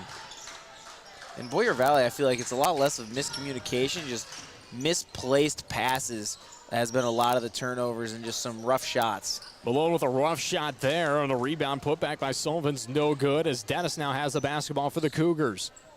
Gets the top of the key to Nichols. Back to Dennis in the far wing. Top of the key goes back here to Emma Fullman. Now kicks it to Meredith Rich. Near corner. That's off the mark. Rebound on the opposite end is Falcana, as the Bulldogs now have a little bit of time to work with here with a running clock. Reimer looks in the interior to Sullivan. Whips that one up. That's no good. Nichols able to get in that board. Puts a girl down on the floor. Breaking some ankles here just with a little bit of a move. Dennis from downtown. Can't knock that one down. That one's a missed off the mark shot, as pulled in here by Lauren Malone. One-on-one opportunity for Malone. Loses it for a second. She didn't realize where she was. Caught the basketball and then threw it up. Realized, I'm a little closer than I thought. Yeah, and I'm going to put this out here because you never like to see people say they get their ankles broken. That was not a move by Nichols. They had aggressive defense and then trip over Nichols' shoe. There was no move. You're being very generous then. I'll be as generous as I want to be. I'm a generous person. Clearly. I'll bring you a cookie tomorrow. I'm so generous. There we go. It won't be the protein one you brought the other time. Oh, to wrestling, yes. Yeah. Them. Too quickly. And it goes out of bounds. Number 23, Ava Klinker, to check back in here for the Bulldogs. It's starting to become a story of quarters. Those outside quarters, first and fourth, the CAM Cougars are not the CAM Cougars you see in the middle of this game. Well, and it's still the starters. Right. We'll see if things pick up for Stephenson. She now has the basketball after the turnover, but she almost loses it herself. Stephenson drives, left-hand layup. That's off the mark as it rolls around, not in her favor. Boyer Valley able to haul on the basketball. Falcana whips this one out over to Puck. Nice job by them to knock it to backcourt violation. Kind of kept her feet, realized where she was about that half-court line, and threw it back on over. Puck with the basketball gets a jump ball call. Nice job by Nichols to get a hand in there. However, the possession arrow still going Boyer Valley's way. Low, because, again, these Cougars are very, very aggressive on these Bulldogs when they get down low. I like the aggressiveness, though, as Sullivan gets fouled. That one's on Nichols. Clock will stop at 4:19. Nichols will be called for her fourth. She didn't even realize that she fouled, but Well, when you reach in over the head of another player, you're going to get called for the foul. Yeah, when you've made it past the forearms and the basketball of the other player, usually you're going to get a foul. Usually the head of the individual doesn't count as a basketball, but sometimes you get lucky. Sometimes you don't. Which might be a problem. Again, I know we're looking forward to postseason, a little ways away, but if they have first and fourth quarters like they're having tonight in the postseason, it's going to be rough. And if they play this aggressively and draw this many fouls, it's going to be really tough for them too, because it's been tough defense, but very over-aggressive defense. 2 missed shots there for the Cougars. One by Rich in the short corner, and the post move by Nichols is no good either. As Boyer Valley still has the basketball, about 4 minutes left to go, but it also could be a factor of they just played Woodbine yesterday. Very tough game here, especially just coming into playing Boyer Valley. You're kind of looking for a win, trying to get back on track, and you're trying to kind of make up for those mistakes. As Valcana knocks in a shot here for the Bulldogs. So I'm kind of going to defend them a little bit here, especially coming after a very tough Woodbine team, losing to them by 5 in that competition last night. They're still ahead by a big margin here. Stephenson gets a post move put in, and the and one. She'll go to the line for another. Actually, there for a second that they weren't. I was never worried. I trusted our lovely officials on the floor tonight. Well, I did too, but seemingly they weren't giving her any points or nothing to make it a three-point play. And Stephenson will finish off the three-point play and check out here for the Cougars. Boyer Valley to bring in a couple subs, Lily Bramley, as well as number 15, Sarah Roberts, and number 43, Natalie Melby. 3:30 left to go. Just one starter here currently on the floor for the Cougars, number 32, Kira Nichols, as it's going to be 2 starters, and Emma Fullman. Kick to the top of the key, contained by Melby. Melby at the right wing. Floats this one inside. Tries to scan, loses the basketball, pulled in by Hansen. Hansen has an open opportunity, goes up and in. Nice job there for Ada Hansen. Her first points of the second half. She had 9 in the first. Impressive stuff by her in the first half. Didn't see much of her even on the court here in the second half. Another takeaway here for Cam as Courtney Fulman gets the basketball. Now hauled in by Ireland Gundy. Gundy floats this one on the far corner to Hansen. Hansen tries driving it up and in. Nice move by Hansen. And I like it because she drove baseline, just didn't try to take it up or go for the reversal. No, she pivot foot stepped, got in good position. As we'll see quite a few subs check in here for Cam now. That'll bring up most of the girls who either started in this competition or had significant playing time. As the interesting thing is, only 5 points for Cam starters scored here in this fourth quarter, and it took them 5 minutes. Yeah, with the running clock, you got a little bit of that. And yeah, but it's interesting to see the offense kind of fall off there at the beginning of the fourth. Right. As nobody had brought in seconds yet. Yeah, we're kind of looking for the seconds as this one's up and in. Gracie Ventiger knocks that one down. She'd averaged no points on the season, so nice bucket there for her. But at the same time, 5'5" junior guard hasn't had significant playing time in this competition to be able to put any points up on the board. This one knocked on the near side, pulled in, but looks on the interior, up and in. Ruthie Rich. Man, what a play. Didn't even really see that early in the fourth quarter from the starters in this competition. Boyer Valley tries answering back, and they do. What a job there by number 23, Ava Klinker.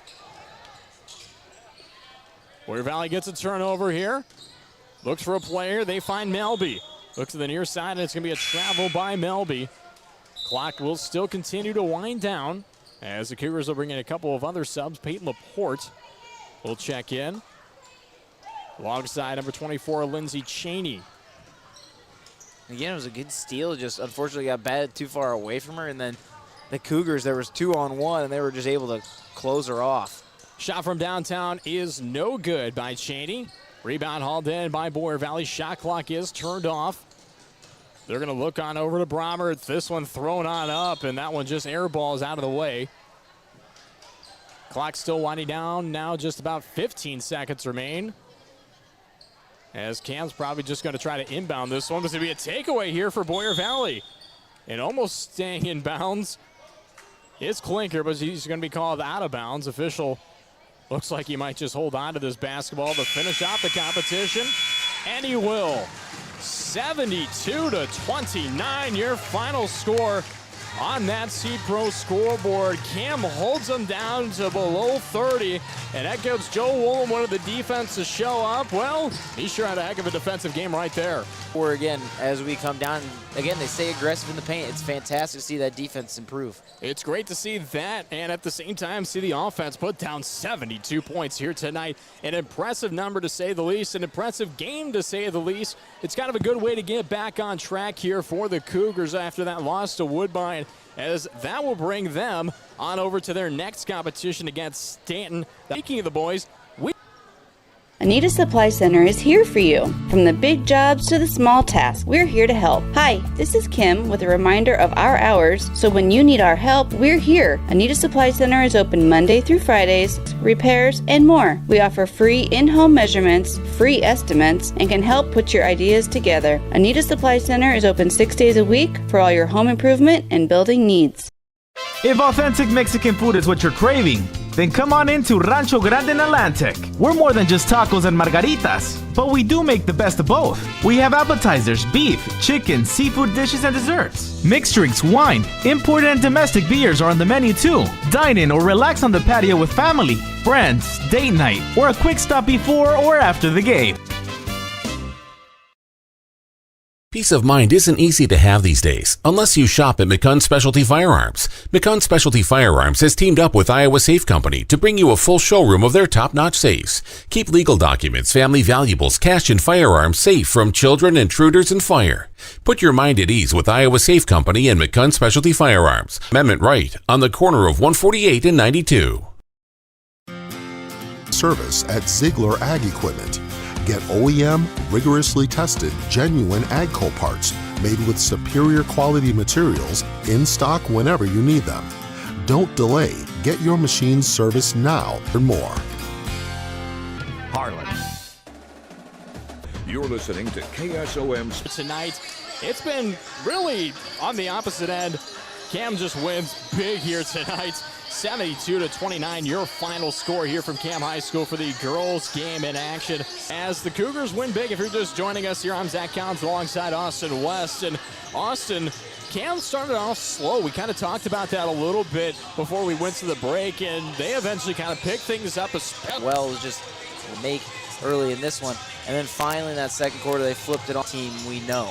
And it's a team that we like to see. I mean, Eva Stephenson stepped it up here tonight, to say the least. 32 points to finish off the night, and you've got the assists and rebounds here for as well. 11 boards, 6 assists is what I have, so just 4 shy of a triple-double, but gets the double-double. Wow. Give or take some. I think she might have had some more for sure. And she averages a double-double a game, so she's way above her scoring average. Averages around 20.5 points a game, gets 32 here tonight. And you mentioned just right around that 11 mark. She averaged around 10.2 rebounds per game this season, so an impressive performance for her. But Ada Hansen stepping up here tonight. The 5'6" freshman guard knocks down 13 points for CAM. She looked great in that first half, put down. Eva Stephenson was kind of mundane to say in that three rebounds, all of them in the first half. Didn't catch any from her in that second half. Had 1 assist in the first half as well. Right behind them also is Kira Nichols, just 4 points for her here tonight. Mention her name a lot. I think if she just gets her shot selection down and just kind of that court awareness a little bit, I think she'll be a great player through the second half of this season. She's a great defensive player, allows a little bit too many fouls down the line, but I like her presence on the floor. I like her aggressiveness. And, you know, some officiating squads, she's going to be able to only have a foul on the night. Some officiating squads like tonight, they're going to call a little bit more of the touch fouls. Just kind of depends on what you get. And, well, she got a little bit more of the touch fouls, so it's with 4 fouls and 4 points. Right behind her was Ireland Gundy as well as Carly Dennis, as they both had 3 points on the night. But one player to mention as well, Meredith Rich, 11 points to finish off here for CAM. Only had 2 points in the first half alone, so an impressive performance to say the least for her as well. Yeah, and looking at Nichols, she had about 5 blocks here tonight as well. I just quit keeping track after, I think it was the first or second quarter, she had 3 already, and then I'm like, all right, I'm going to run out of room if we keep this going. And I was losing some scores and some rebounds that way, so I was like, all right, I know she's probably going to get a couple more here. Looking at 5, she did end up getting a couple more. Also had 5 boards as well. Like I just said, good defensive player. Definitely shows you right there with the block total for her here tonight. And to finish off scoring is number 22, Gracie Van Tiger. She knocked down a double-digit bucket as she knocked down 2 on the night. Look on the opposite end here for Boyer Valley. They were led in scoring on the night by 2 individuals of Jenna Mitchell and Celia Sullivan, each with 7. I'm interested to see why Sullivan didn't play more of this competition. I liked her presence down low, had a good defensive presence. Last time we saw her against Exira EHK, she was a leading scorer in that competition. So interesting, maybe she's coming back from an injury. Didn't have the opportunity to talk with head coach Cody Freeland earlier this week, so would have been interested to kind of get an update on her as well. But down the line, looking as well, Mariah Falcana knocked down 6 points. Looking even Ava Klinker with 4 points, Lauren Malone with 3 points, and Jessica O'Day finished off with 1. And of course, Austin, before we enter our pregame show for the boys game, we have to mention our player of the game, which is brought to you by Service Master by Rice in Atlantic, serving Southwest Iowa with comprehensive restoration services for your home or business with great weights without the wait. Who's going to be your player of the game here tonight? I think we got to go with the almost triple-double scorer of Eva Stephenson. I mean, she was just fantastic and had a couple steals and turnovers as well as she was able to cause, so it was a big night for her defense. 42 points total. An impressive performance for her, to say the least. And I think that's going to finish out our post-game show for the girls' game as we enter the now basketball pre-game show on the boys' side of the board, as we welcome you back here for the competition of the boys' competition here tonight, as it'll be the 4-10 Boyer Valley Bulldogs taking on, I'm on the girls' side of the sheet still as well. It'll be the 3-11 Boyer Valley Bulldogs taking on the 4-7 CAM Cougars. Boyer Valley is led by Patrick Prunham in the home team. The 4-7 Cougars are led by Ian Hunt. Welcome to this Rolling Valley basketball matchup and boys basketball action between the Bulldogs and the Cougars. Once again, I'm Zach Collins alongside Austin West as we enter our pregame show. Just about 7 minutes remain here up until the opening tip-off of this coming competition, as the Cougars continue to show a lot of life here so far this season, even when it comes down to losses. I mean, they fell to Coon Rapids Baird on Saturday, 71-53. Fell last night, 66-55, at a tough loss to Woodbine. It was a very winnable game, and so was Coon Rapids Baird, but 2 very good teams down the line. I mean, but I talked to head coach Ian Hunt. He's just proud of his boys. They are just continuing to show a lot of fight in games this season, as that fight just really never has broken down, even with a 3-game losing streak. Yeah, and that's one of the things that can really wear on a team, is when you have these winnable games and close losses just back to back to back and can't get over the hump. It becomes a big deal, and knowing that the fight's still in these guys, and that you, as a coach, you can be like, all right, we've had these close, demoralizing losses and just tough ones, and we're on this losing streak, but yet they're not worried about it whatsoever. I mean, that's a good thing to look forward to. It's a good thing to look forward to, as we'd like to remind you that the KSOM basketball broadcast here tonight is brought to you by the Seed Pros, Barker Carnes & Carnes, Gas Health, Riggs Ag Services, Anita Supply Center, Humble Insurance, Rancho Grande, Stein Seed, Principal Financial Group, Ziegler, Iowa Western Community College, Outfitters Plus Outlet Store, Service Master by Rice, and McCunn Specialty Firearms. And once again, you're listening to the KSOM Basketball Pregame Show on 96.5 KSOM. Video streaming live on Western Iowa Today TV, powered by Nishtanet. It looks like we won't be able to get to the interview that I did with head coach Ian Hunt, which is always brought to you by Outfitters Plus Outlet Store Coaches Show. But we'll talk about that interview a little bit after the break here, as stay tuned right here on 96.5 KSOM as we'll break down both CAM and Boyer Valley and get you ready for this boys basketball matchup here. Doubleheader tonight, gotta love it. Don't go anywhere. Stay tuned right here on 96.5 KSOM. At Outfitters Plus in Atlantic, you'll find all the latest in custom apparel and headwear. Head to Outfitters and work with the design pros to make your customized tees, team apparel, and personalized swag for your business a reality. Whether it's fan apparel for your high school or youth sports teams, your business, or you just want to make something your own, you'll have everyone saying, "Where'd you get that?" Don't forget, Outfitters will also add your group store online to make ordering a breeze. Get personalized at Outfitters Plus Outlet Store in Atlantic. Stop by today. When your home or business has been affected by water, by Rice is your local experts for residential and commercial restoration, offering emergency services 24/7, 365. To set up services, call 712-243-5373 with phones answered 24/7. Service Master by Rice serves all of Western Iowa. Cass Health in Atlantic, Iowa is a nationally recognized hospital, and we are proud of the awards and all of our recent accomplishments. But do you know what drives us to be the very best? You. We're passionate about helping our patients heal and feel their very best at any age and any stage of life. Cass Health, neighbors caring for neighbors. When you walk your fields this spring, will each plant have emerged consistently? Ensure consistent emergence of every plant by managing residue, firming seed, and controlling downforce with precision you ever had. Call Jim Riggs at 712-254-2408 today. If authentic Mexican food is what you're craving, then come on into Rancho Grande in Atlantic. We're more than just tacos and margaritas, but we do make the best of both. We have appetizers, beef, chicken, seafood dishes, and desserts. Mixed drinks, wine, imported and domestic beers are on the menu too. Dine in or relax on the patio with family, friends, date night, or a quick stop before or after the game. Open 7 days a week. You'll be able to fill in your cravings of authentic Mexican food at Rancho Grande in Atlantic. Live on KSOM 96.5 and streaming live on westerniowatoday.com. You're listening to KSOM Sports. And we welcome you back here to CAM High School. I'm Zach Collins alongside Austin West on our KSOM pregame show for the boys basketball game. If you're just joining us here, the girls finish up in their competition. CAM won big, 72-29, to get back on a big winning track there. And Austin, kind of taking a look at this game here for both the Cougars and Boyer Valley. We got to take a look at the series between these two as Boyer Valley leads overall 14-7. First meeting was on February 25th, 2010 as the Bulldogs won 70-61. But just this season on December 12, 2023, CAM won 72-59 in that competition. So we could look for kind of a different outcome even here in this competition tonight. Yeah, I mean, it's going to be a big one. Like you said, the losing streak kind of been a big deal. A chance to get a win is going to be huge.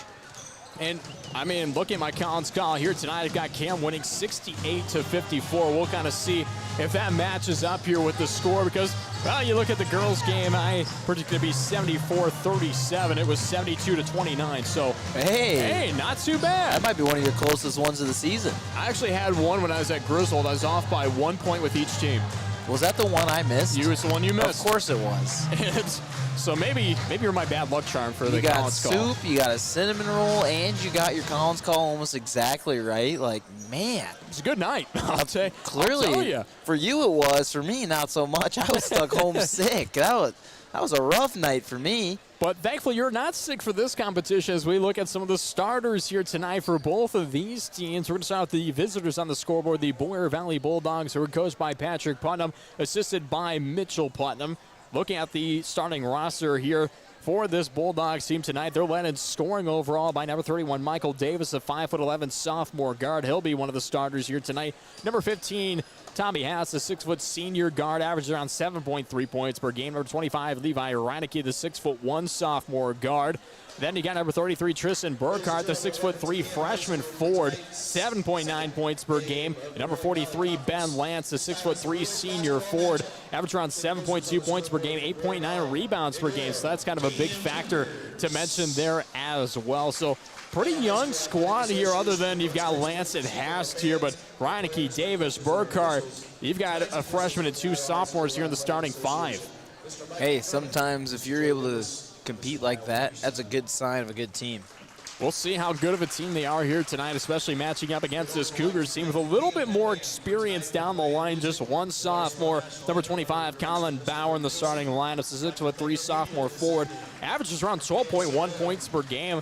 He's one of the top scorers here for this team, just right behind his brother Ryan Bauer, number 5, the 6'2" senior guard. Averaged around 12.8 points per game this season. But then you're thinking, oh, there can't be someone else who averages around 12 points a game. Well, there is. Number 45, Chase Jotty, the 6'3" junior forward, 12.5 points per game, 5.5 rebounds per game, shooting around 35.9% from the field this season. And of course, we can't leave out Brody Paulson, number 3, the 5'9" senior guard, as well as number 23, Chase Speaker, the 5'11" junior guard, around 10.9 points per game this season. So a very balanced scoring offense. When I talked to head coach Ian Hunt, that's something that he's very proud of. He takes that kind of with pride. He said that's kind of the Cougars' pride that we take with here with us, because it's kind of an impressive thing to mention itself that your team, you've got 3 guys averaging 12, 1 guy averaging 10.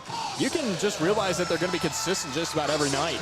Yeah, and it makes the defensive think a little bit more. It's like, all right, we can't try to focus on this guy because they've got 3 others that could hurt us just as much. So you got to be more aware and kind of space your defense out. You can't focus on one guy. And so it's a big thing for opponents, and it's a big thing for the offensive CAM too. It's kind of a difference when you look at the girls team with Eva Stephenson, then you look at the boys team. They got about 4 scorers who are like pretty much could be the top scorer just about every night. You're seeing Stephenson in just about every category. But then you look here for the Cougars, leading in points is Ryan Bauer, leading in rebounds is Colin Bauer, 10.7 rebounds per game. Assists is Brody Paulson, 3.1. Steals is Ryan Bauer, 2.8 steals per game. That's an impressive stat to say the least. We'll see how the defense holds up for both of these teams. I'm excited. You're excited. We hope that everyone listening is excited for this boys broadcast as we're about to tip off underway. Colin Bauer and Ben Lance in the circle. As it looks like Boyer Valley is going to win the opening tip-off. They're going to be going from left to right. Cam from right to left. Boyer Valley in their away purple uniforms with white trim and gray lettering. Cam in their home white uniforms with blue trim and blue lettering. As a missed opportunity there. Looks like a block shot away early in this competition as Cam will have their first offensive drive. Jotty trying to get that basketball. Pulled on in by Brody Paulson. Now Jotty in the far corner misses that shot attempt from downtown. And a rebound hauled in by Lance of the Bulldogs. Tristan Burkhart now with the basketball as he tries driving into the lane. Whips that one up as it falls up and in off the glass. First points of the game go to Boyer Valley. Cam trying to answer back. Bauer with a bounce pass goes on over to Colin Bauer. This one up and in for Colin Bauer. Bauer to Bauer. Ties things up at 2 on that Seed Pro scoreboard. Right, that the scoreboard here tonight is brought to you by the Seed Pros. By your side from the word go. Your Pioneer Pros, John Becker, Mark Van Tiger, Gary Dinkla, and Nick Knutson. After a missed shot there by Boyer Valley, Cam back with the basketball up and just rolls around. No good for Speaker. Man, what an opportunity. Just wasn't able to get that one to fall through. Man, I like the look, though, to say the least. Reineke for Boyer Valley tries driving and goes around the paint. Now kicks it back on out. A block shot away. Touched by Ryan Bauer. Ryan Bauer now with the basketball on the near wing. Tries driving in. Throws this one up there. Goes to Colin Bauer, but a foul's going to be called on the floor in the interior. Colin Bauer almost getting that rebound, but not able to haul it in. Foul's going to be number 25, Levi Reineke. That'll be his first and the team's first. If I take a little while, there's one official that calls his fouls to just one hand, and makes it a bit confusing, especially when you're not taught to do that. But, hey, you get what you get, and they're going to call the foul call. At least they're going to be consistent with it.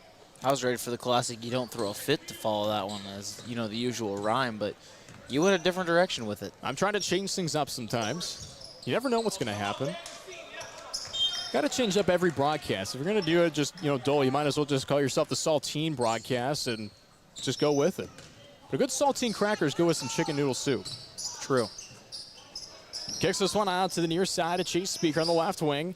Goes on over to the right side of Chase Jotty. Tries to look on the interior. Throws it on over to Ryan Bauer. Tries transitioning in. Kicks to Colin Bauer up and in. I like the dish shot on the interior.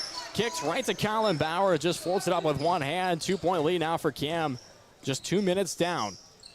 Deep three for Boyer Valley is no good by Tommy Hast. As this one's a hauled in rebound by Brody Paulson. Top of the key. Rolls on over to the left side. Hands this one off to Ryan Bauer in the left wing. Goes back over to Brody Paulson in the near corner. Splash! Downtown three. 7-2 on that Seed Pro scoreboard. Boyer Valley's going to have an answer here. Burkhart tries to look it up to Ben Lance, and another turnover here. They're going with speed. Ryan Bauer left-hand layup, misses the attempt. Rebound hauled in by Reineke. Reineke looks to Hast. Hast has a 2-on-1 opportunity. Up and in now. Nice pass there to Michael Davis for the up and in. Quick offenses here. Just quick transition points. Ryan Bauer looks on the near side. Brody Paulson, splash once again. You leave him open once, shame on you. Leave him open twice, shame on me. No, I think it's still shame on them. Yeah, okay, we'll count it. I was just going to count it on myself. Again, being too generous here. I'm being too generous. Sometimes I'm just too generous. Maybe I'll make cookies for everybody. He's too nice. 3-point attempt from the near wing is no good. A rebound by Burkhart, up and in on the putback. 10-6 on that Seed Pro scoreboard. Under 4:30 left to go here in this first quarter. Johnny on the near wing, tries to the three, rolls around and falls through for the big man. That one, a big one there. Just his 17th three on the season. Has 2 already tonight. 13-6 on the Seed Pro scoreboard. 4:05 left to go here in this first quarter. Boyer Valley tried to drive with Reineke. That one's just off the mark. Ryan Bauer able to haul on that board for Cam. Bauer drives in the lane. Easy right-hand layup. Everyone was trying to find a defender in their zone defense. It's going to be a 30-second timeout. We'll take it with them. 15-6 Seed Pro scoreboard. Cam with the lead. Be back in 30. You use your precision. Live on KSOM 96.5 and streaming live on westerniowatoday.com. You're listening to KSOM Sports. And reminding that tonight's broadcast is brought to you by Rancho Grande, authentic Mexican food on West 7th Street in Atlantic. I'm Zach Collins alongside Austin West as we return to you here to some basketball action. 15-6 on the Seed Pro scoreboard. A turnover here for Boyer Valley. Ends up in the Cam hands of Ryan Bauer. 3:33 left to go in the first. Rolling around the perimeter now by Chase Speaker. Time to key to Ryan Bauer. Now back to Speaker. Throws on over to Ryan Bauer. Jotty. Bauer top of the key. Now Speaker on the left wing. Looks on the interior to Colin Bauer. Kick on out to Brody Paulson. Wide open look from downtown. Another splash. 9 points for Brody Paulson. 18-6 on that Seed Pro scoreboard. Cam continues to lead. Inside look for Boyer Valley's no good. Jotty hauling in the board. He comes rolling down the near sideline. Jump stops, kicks. Ryan Bauer near corner from downtown. Another knock it down. Holy cow, this near side corner must have some magic in it tonight. Golden State Warriors showed up to Cam tonight, apparently. Just 3 after 3 after 3. Boyer Valley trying to answer back, and another splash. Tommy Hast. What a shot. A deep one, too. He even walked off knowing it was falling through to Paulson to the left wing. Whips on over to Speaker. He drives up from downtown. That's no good. Reineke hauling in that board for Boyer Valley. He'll take it down for himself. Kicks on over to the far side of Haas. Looks in the interior for Lance. Lance spins. Shot no good. Rebound. Put back up and in for Koski. 10-point game. Cam still leads. 2 minutes left to go in the first. Far side corner. Speaker knocks it down. Nice pass by Oglesby. Just found Speaker in the corner and just kind of looked behind. Whipped it back. Knocked down a 3 there for Speaker. Drive is going to be called with a foul by the Cougars. Nice drive in there by Burkhart. It's going to be number 5, Ryan Bowers. We'll see Tristan Burkhart head to the line here for Boyer Valley. So far this season, 57.4% from the charity stripe, and that's the first foul on the Cougars there with 1:45 left to go in the first. Burkhart knocks down his first. Still the leading scorer on the night now with 5. 24-12 on the Seed Pro scoreboard, and still 24-12. Board almost hauled in, but it's going to be a jump ball call. It's going to go in favor of Cam. So for a second there, it looked like they were going to get another opportunity after the missed free throw, but Cam just a nice defensive presence once again, puts 2 hands on it, forces the jump ball call. Ryan Bauer now on the left wing. Transitions in, looks at Oglesby on the near corner. Oglesby looks at Colin Bauer, looks down to Speaker. Nice put move up and in. Good look. Good spin move there by Speaker. Catches it, spins, turns, throws on up. With a minute 15 left, Cam up by 14 on the C-Pro scoreboard. Davis tried driving in, and that one's not going to fall through.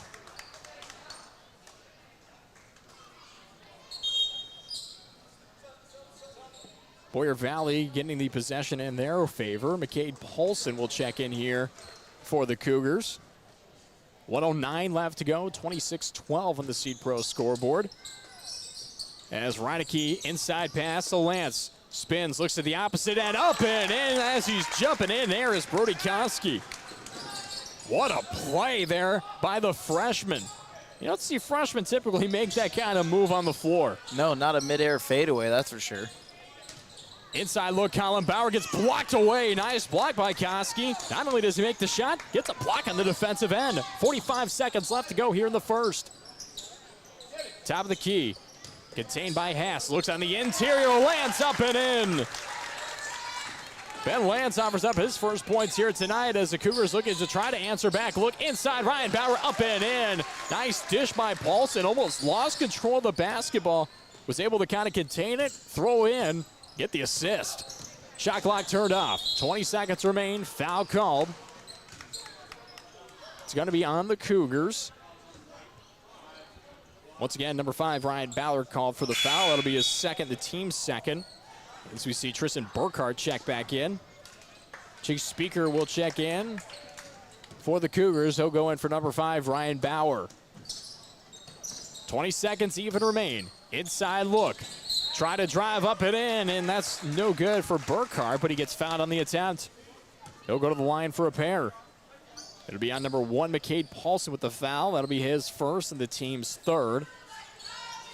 So once again, we'll see Burkhardt at the charity stripe. No one really shooting particularly well other than Tommy Hast for this Boyer Valley team from the charity stripe, as that one's missed. But Hast only 3 of 4 on the season, so he hasn't had too many attempts at the line, as this team shooting 55% from the charity stripe. But Cam, not much better, just 57%. Doesn't knock either one down as he goes 0 from the charity stripe. 12 seconds remain. Look to McCade Paulson. He drives in, but he gets fouled.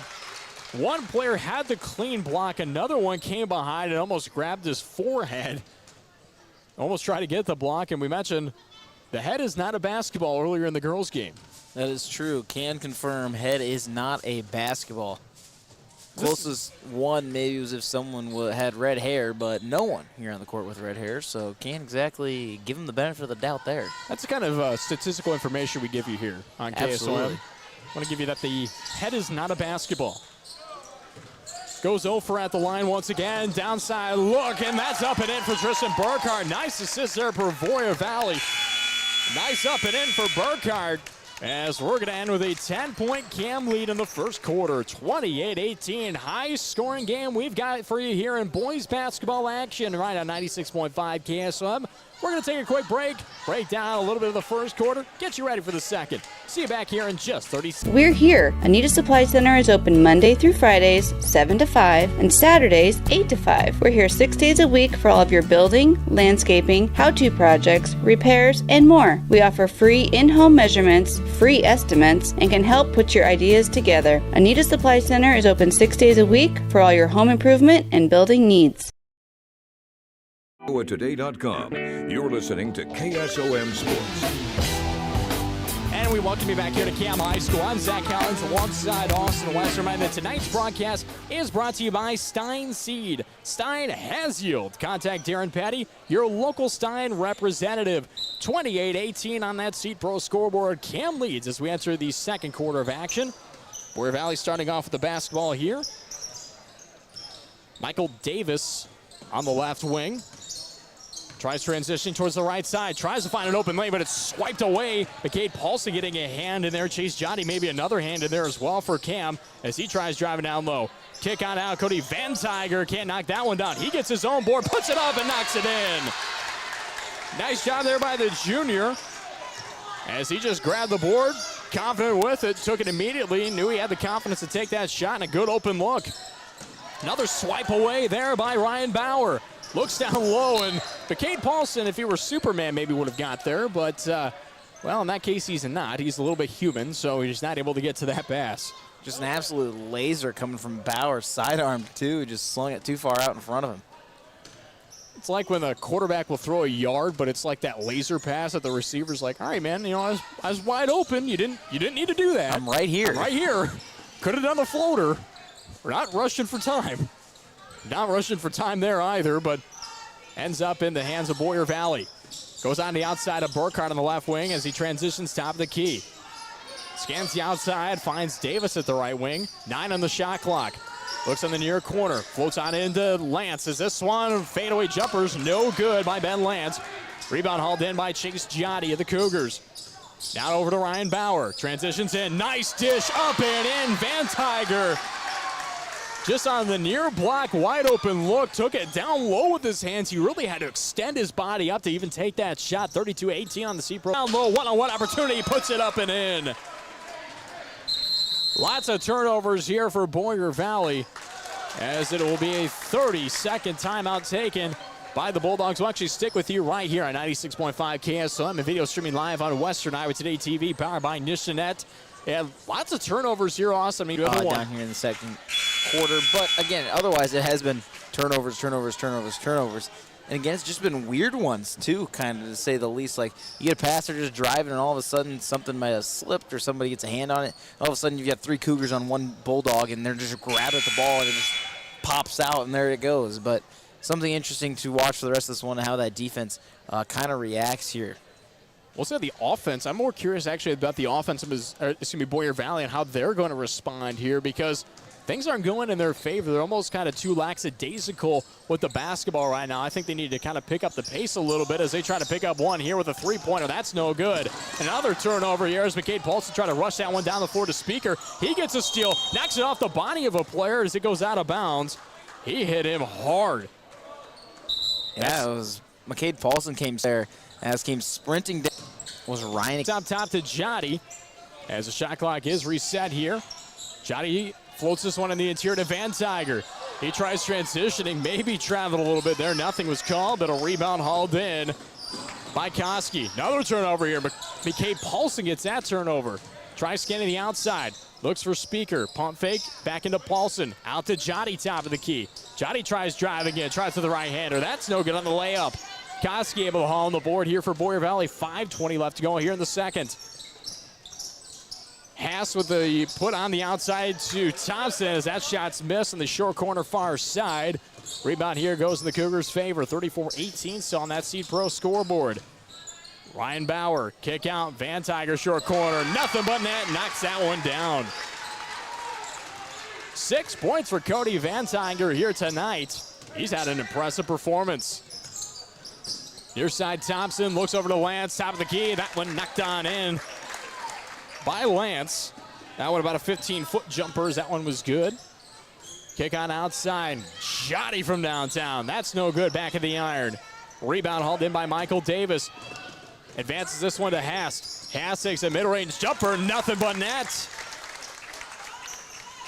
5 points for Haas as he knocked down another two there. 36-22. Jotty from downtown. Splash. Knocks it down. Give it to the big man. Chase Jotty, an impressive performance here tonight. Third three-pointer of the night for him. 39-22 on that Seed Pro scoreboard here in the second. Jotty able to get a turnover here as he extended his arm up. Able to pull the basketball in. Gets on over to Paulson. Back to Jotty. Left wing, three-pointer just short of the iron. Van Tiger the rebound. Kicks out to Speaker. Fadeaway jumper. That's no good. And a foul's going to be called on the interior. It will be on the Cougars. I've decided I'm just going to start calling for Jotty three-pointers now. This is too fun to have him shoot the ball. I mean, he's been an effective shooter, to say the least, here tonight. Foul was just recently called on Cody Van Tiger, his first, team first.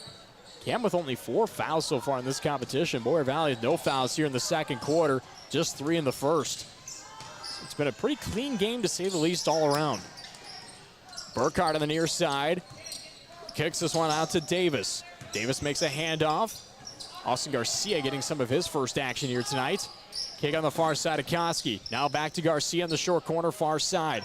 Kicks back out to Koski.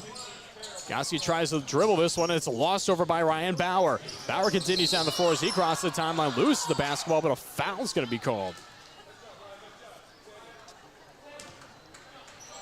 Beyond number 35, Brody Koski, be his second and the team's first here, so each team with a foul. Lots of fouls to give here, still with 3:24 left to go in the second. Paulson kicks on over to Colin Bauer. Bauer tries to bounce pass to Jotty, but a player falls on the floor. They're going to call an offensive foul on Colin Bauer. He's advancing in, and that's going to be Bauer's first and the team's second here in the second quarter. Honestly, it was kind of a delayed call, and it was by the sideline official rather than the baseline official. Yeah, it was interesting because they were already on the floor by the time the foul got called. It's almost like the sideline official's waiting as this is a takeaway here, and a foul's going to be on Michael Davis. As crashing down to the hardwood was Colin Bauer. Colin Bauer taking a lot of falls here already. Strong player, though. You can definitely tell with the way he's played tonight. He's an aggressive player. Defends well, plays offense very well, not afraid to dish out the basketball or even take it for himself. Could probably fight a bear here in the middle to sell some tickets. Well, we can always try it. We could dress you up like a bear and see what happens. And it'd be like you and me wrestling in the middle. I don't know how that'd work. I would probably draw a few tickets in just to watch people get my butt kicked for a second. But this one, a drive into town. However, it's going to be a travel call on Burkhardt. He was kind of turning around hoping for the foul. Wasn't going to get that one as he took about 4 steps on a Euro step. 2:50 left to go here in the second. 39-22 on that Seed Pro scoreboard. Jotty with the basketball on the left wing. He's wide open. Splash, knocks it down. Another three-pointer for Chase Jotty. Let the big man shoot. Reineke tries driving that one in. That's no good. Rebound by Colin Bauer. As Cam's going to advance this one down the floor quickly. Paulson kicks the speaker. That one just short of the iron. Rebound is finally going to roll around, and a foul's going to be called. Colin Bauer trying not to fall on the official. Foul will be called on number 3, Brody Paulson. Offers up his first and the team's third for Cam. So 20-point lead here for the Cougars. I didn't expect this big of a deficit early here in this competition. 2:15 left to go in the second. Boyer Valley still down by 20 in this game. Reineke transitions. Kicks on over to Koski. Koski top of the key, rolls towards the right side. Foul's going to be called. Probably a reach in here on the Cougars.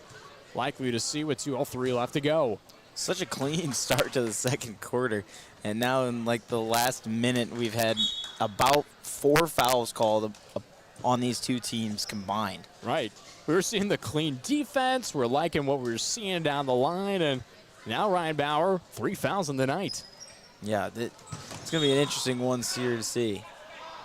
That basketball slapped out of bounds hard. Almost sounded like a hammer hitting a nail hard right there as that one went out of bounds. Finally get it in here as they get it into Lance on the right block. Tries to spin around, post move. That one falls through. Man, if he's got a lucky clover in his pocket, it definitely worked in his favor there. Didn't even look at the hoop, just turned around and was already mid-shot. Nice pass, down low to Jotty. What a pass by Brody Paulson. His court vision is some of the most impressive I've seen in a player, especially this season.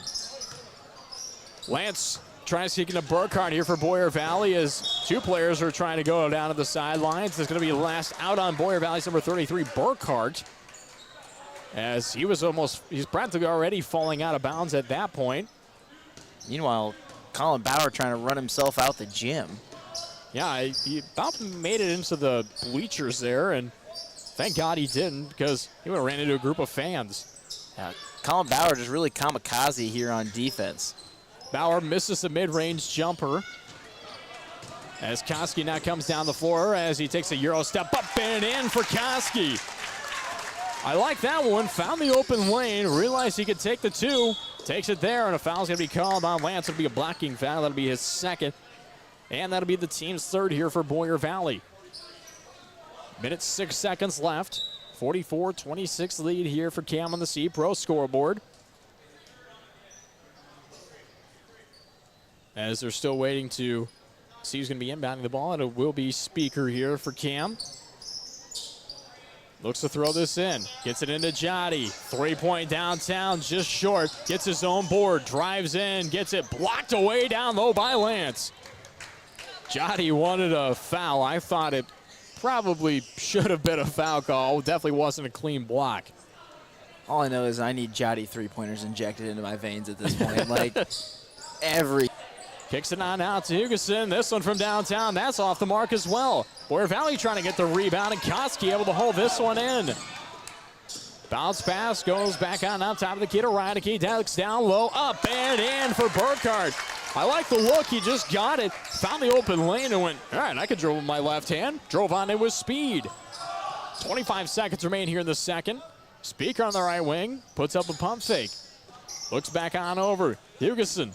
Looks on over to the near side of Paulson to Jotty. Inside look with the one hand is no good on the shot. 14 seconds remain. Shot clock turned off. Campbell inbound with Chase Speaker on the near baseline.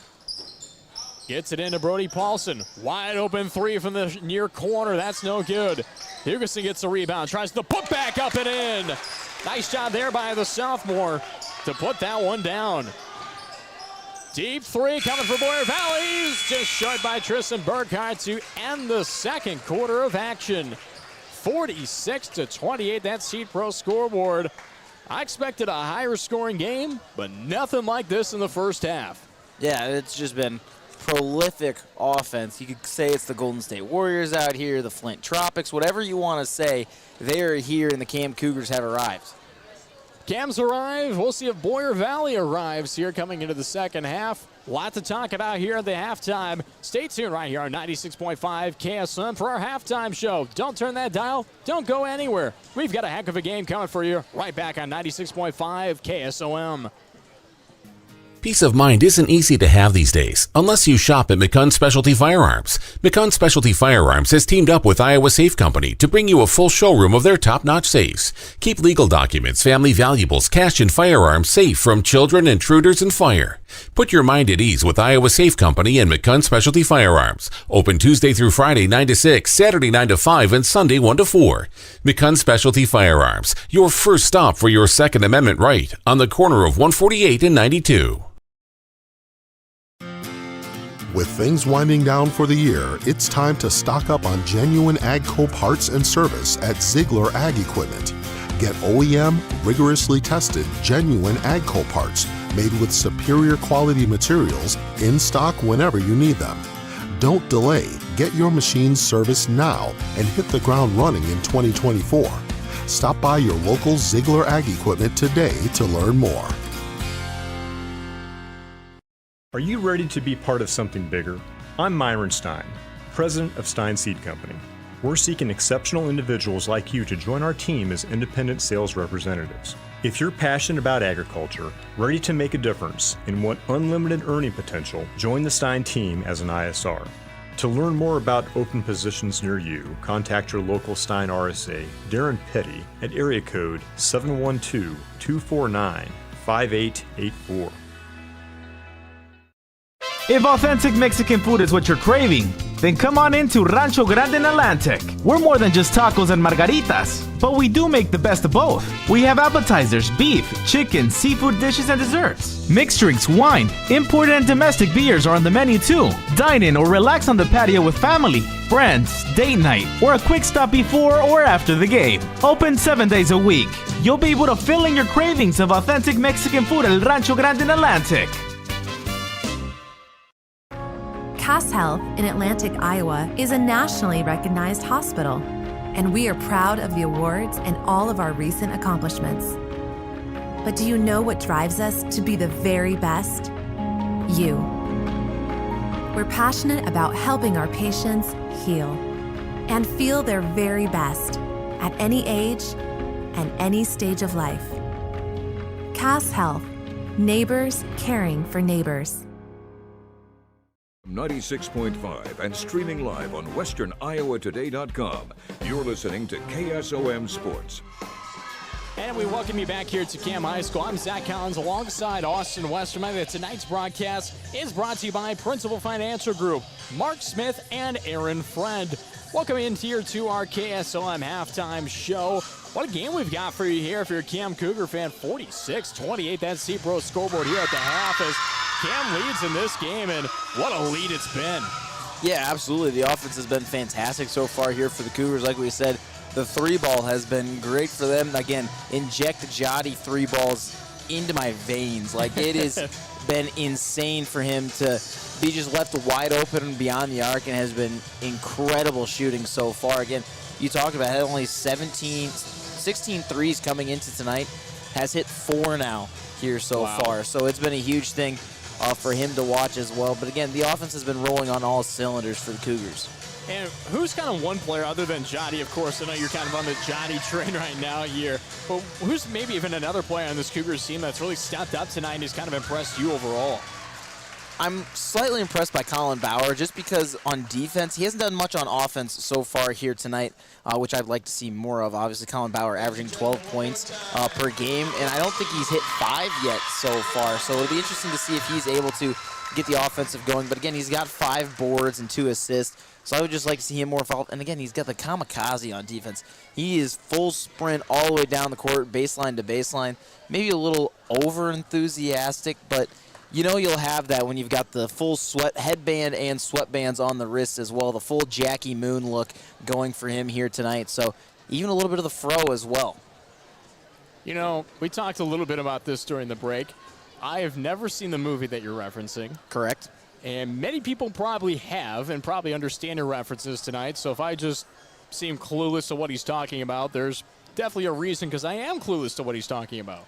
And for those of you wondering what I am referencing is a classic Will Ferrell movie, Semi-Pro, in which he owns the Flint Tropics. It's a big basketball movie as well, fantastic basketball movie at that. Highly recommend that one as well. So I'll put that out there. I think I'm disappointed in myself that I haven't seen that movie, actually. You should be, really. It is one of Will Ferrell's classics. I would say for Will Ferrell movies, it's not quite Step Brothers, but I would say in terms of, you know, being recognized, it's up there. It's one of his top ones for being recognized that he's in. And sure, it doesn't get the attention it deserves, I will say that, but you start to show people that it easily becomes a top movie for him.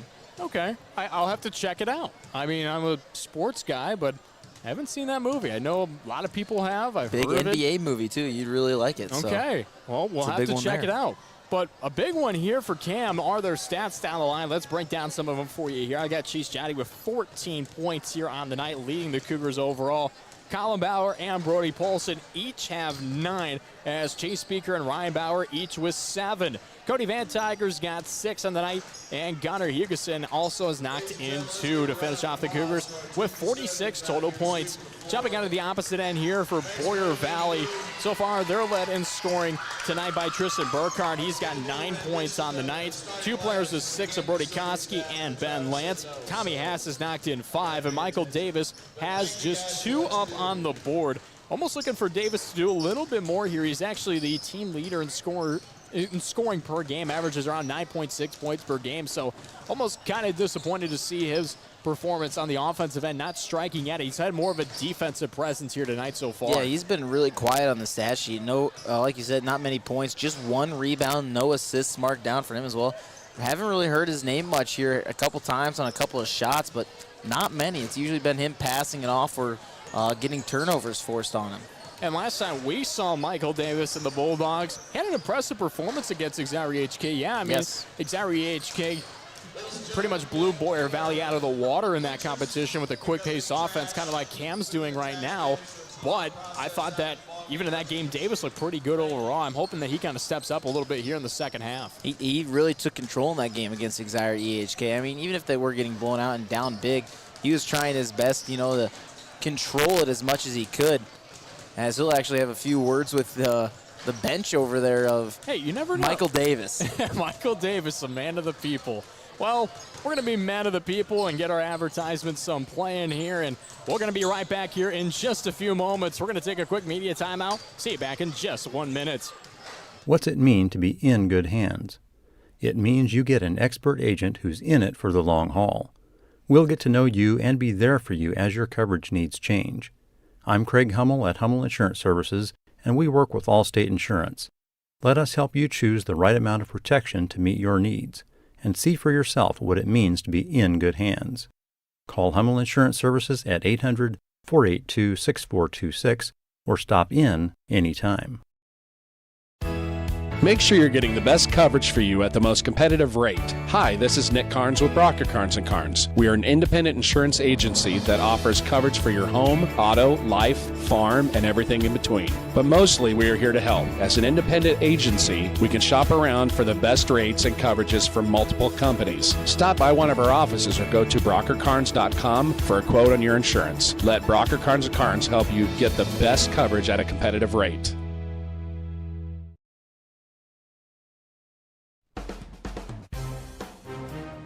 Live on KSOM 96.5 and streaming live on westerniowatoday.com. You're listening to KSOM Sports. And we welcome you back here to CAM High School. I'm Zach Collins alongside Mr. Tropic Thunder Austin West, as we're going to keep things rolling here. Different movie. I know. Okay. I'm referencing something else. Sure. I was like, Tropic Thunder is a completely different movie. I'm trying to reference something else here, kind of get people engaged. Ben Stiller, Robert Downey Jr., Tom Cruise in Tropic Thunder. Now that is a role you would never imagine that man in. No, you wouldn't. We're not going to reference that movie too much. I just want to kind of get your brain off things. But we're going to start here back in action, trying to distract you. I got you on your toes now. We'll see if I can get a couple other references thrown in there from a few other movies tonight. 46-28 on the Seed Pro scoreboard as we enter the second half of action. I'm Zach Collins alongside Austin West. Cam's going to be going from left to right. Boyer Valley from right to left. Ryan Bauer from downtown. Cam now again as Haas gets the ball. Davis splits up a floater. That one falls through. Wow, what a sequence of events. Michael Davis had a few words with the girls bench at Cam, and he's lighting it up on that end of the floor. Foul's going to be called on the floor here. Johnny went up for the shot. Both officials confirming it is going to be called on the floor. It'll be on number, I think he issued 43, Ben Lance. I'm going to take it. That'll be his third and the team's first as they try with a reversal here for Cam. That doesn't work in their favor. So 46-30 on the C-Pro scoreboard. 16-point lead here for the Cougars. Dish off to Lance. 10-foot jumper. Knocks on in. Nice shot for the Bulldogs, especially coming out here in the second half. Kick on out, far side, Bauer. That one doesn't fall through. Reineke able to haul on that board here for the Bulldogs. He comes down the floor with some pressure and speed. Almost knocked away for a second. Hauled in by Haas, goes from downtown. That's just off the mark. It is going to touch the shot clock on the backboard, so will be counted out of bounds. Again, what a turn of events here. The Boyer Valley Bulldogs coming out hot already. They're almost like on a mission from God kind of aspect here. Maybe you'll understand that reference. That's a pretty vague statement. I don't know how that can be a reference. Oh, it's a reference. Bauer. It's going to be Chase Jotty goes up and in after the dish on the inside by Bauer. Inside look here to Lance. Spin move, jumper, knocks that one down. 48-34 on the C-Pro scoreboard here in the third. As Chase Jotty at the high post. Kicks on out to Speaker on the right wing. Speaker dishes to Jotty. He's got an open look up and in, and one for Chase Jotty. This man's having a heck of a night tonight. He'll go to the line to finish off the three-point play. Jotty, the leading scorer here tonight. He does average 12 a game, so I mean, this is on par for him. Asked. I was kind of confused with the initial foul call because I'm looking for a number that didn't exist for Boyer Valley. As Jotty will finish off the three-point play. 19 points now for the junior. Hast tries looking on the inside to Lance. Bounce pass out to Hast. Right wing three-point attempt is off the mark. Davis tries to get the rebound, but he steps just out of bounds even after the made shot by the Bulldogs. Thought it was close to being a good save. Must have just stepped over that line by maybe even a toe touch. 6 minutes left to go here in the third quarter. 51-34 on the Seed Pro scoreboard. Speaker on the right wing. Looks on over to Brody Paulson in the near corner. Skips it on over to the far side to Ryan Bauer. Bauer takes a mid-range jumper. That doesn't fall through about 7 feet. Rebound hauled in here by Reineke of Boyer Valley. Reineke looks to the near side over to Davis at the left wing. Davis bounce pass inside to Lance. Dish behind the back for Lance, and a foul's going to be called as Burkhart was trying to advance his way to the basket. Nikola Jokic-esque there. Great look from Lance. Boyer Valley is going to take this ball inbounds on the near sideline. The near baseline. Gets it into Reineke. Gets it blocked away by Ryan Bauer. Bauer's going to take it for himself. Continues down the floor. Drives in, up and in. Ryan Bauer. I could just tell by the way he was moving down the floor, he wasn't about to dish that off to anybody. Most likely suspect would have been Colin Bauer, but he was still behind him. He just ran right by. Boyer Valley back with the basketball. Lance on the high post. Misses that attempt. A rebound by Jotty. 53-34 Seed Pro scoreboard here in the third. Under 5 left to go here. CAM still leads. Speaker in the near corner. That's off the mark. And it's going to touch up high. Goes out of bounds as Boyer Valley will get the possession here. Boyer Valley kind of with a little bit of presence here a little bit, Austin, especially on the offensive side. They've been putting some pressure on Cam. I mean, the lead really hasn't been cut down too much, but the pressure is obviously there. The shot's also just not falling for Boyer Valley. Inside look, and that shot falls through to Koski. But all he had to do was just catch, shoot, and get that one up. Maintain strong, especially with the good Cam defense down low. Kick on over to Speaker on the right wing. Up to Jotty, top of the key. Drives in, gets fouled on the drive attempt. As it will be number 25, Levi Reineke. That'll be his second and the team's third. Foul was called on the floor, not on the attempt. So we'll see number 23, Chase Speaker, inbound from the near baseline. Gets it into Ryan Bauer in the corner. That's off the mark. Speaker gets the board. Kicks on out to Brody Paulson with a reset shot clock. Looks on the near side. Gets it into Van Tiger on the right block. Kicks on back out to Jotty. Rolls around, falls through, up and in. 21 points here for the junior tonight. Let him cook. Tommy Hass with the basketball. Kick on out to Davis. Davis loses control of it for a second there. Finally pulls it in after the touch by Cam. Ryan Bauer makes a touch. And now another turnover. Reineke pulls it. Another turnover. Van Tiger gets it. That looks down to Brody Paulson, and a foul's finally going to be called. It's going to be on Reineke.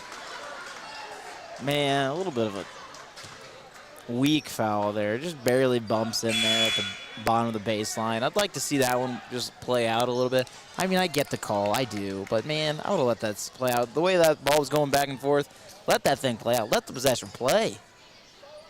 Do it for the fans. Do it for the fans, but I kind of agree with the officials. I wouldn't do it for the call. Speaker from downtown. That doesn't fall through as Jotty gets the board. Tries to offer up one himself. Gets blocked away for a second there as Koski now with the basketball here for Boyer Valley. Finds a seam down low. Up and rolls around. Not in favor of Burkhart. Gets his own board. Tries for the shot, but he'll get fouled. It'll be on the floor, not on the shot.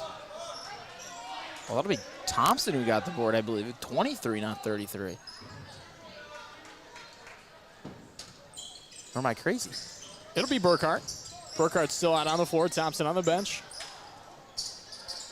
Or excuse me, Thompson is out on the floor, but he's on the far side there. Came off the bench here in this competition. Burkhart down low, tries the shot, and misses that attempt on the near block. Still double team, tries with the reversal. Finally gets one to fall through. His first points of the second half. Now with 11 on the night. 55-38 on the Seed Pro scoreboard. 3 minutes remain. Speaker kicks to Jotty on the right wing. Touch on the inside as Davis is able to haul on that basketball. Looks on over to Hast. Now back to Davis as he crosses the timeline. To Koski, left wing, tries for three. That's just short. Rebound hauled in by Ryan Bauer, the Cougars. Loses control of it. It's going to be a last touch by him. Nice defense there by Brody Koski. Again, these Bulldogs have really stepped up here in the second half. I mean, Not sure they'll have enough to come back in this one, but they've really kind of held Cam down a little bit. They've held Cam down, and we're going to be held down for just a second as we pause for 10 seconds for station ID. You listen to 96.5 KSOM. Playing your kind of country. 96.5 KSOM, Audubon, Atlantic, Red Oak, Harlan. And we welcome you back here to Cam High School. I'm Zach Collins alongside Austin West. Cam getting a turnover, and McCade Paulson offers up his first points on the night. Knocks that one in there for the Cougars. Nice play, unless you're on the Boyer Valley side of the floor, as Cam's able to get another one there as Ryan Bauer swipes that basketball away. 2:12 left to go here in the third. 57-38 C-Pro scoreboard, as Cam still is up top. Colin Bauer, fadeaway jumper, no good. Ryan Bauer down low gets the board. Tries for a shot in the end one. Strong move there by the senior as he went up and went in. Logan Thompson being called for his first foul for Boyer Valley. That'll be their fifth. So any foul after this, we'll see a couple shots here for the Cougars as Bauer is easily able to knock down that free throw. And he's just 52.2% from the charity stripe this season. Outside look, downtown, knocks it down. Tommy Hast. Where's that been in your arsenal? The deep yardstick three. Cade Paulson, hand off to Speaker. Now looks at Colin Bauer, takes a mid-range jumper, nothing but net.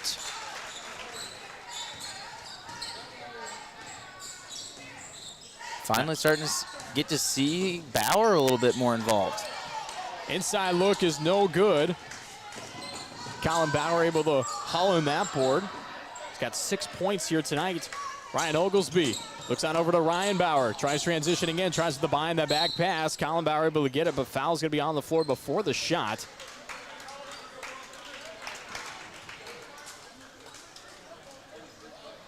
And it'll be number 33, Tristan Burkhardt. That'll be his first. Team already over 5. Question is, will we see Colin Bauer take the Jackie Moon free throw as well? He will not. Can I ask, what is the Jackie Moon free throw? Granny style. I did see that at Griswold when they took on Essex. Yeah, we've seen it a couple times. I think we saw it the last time both of us were at Griswold as well.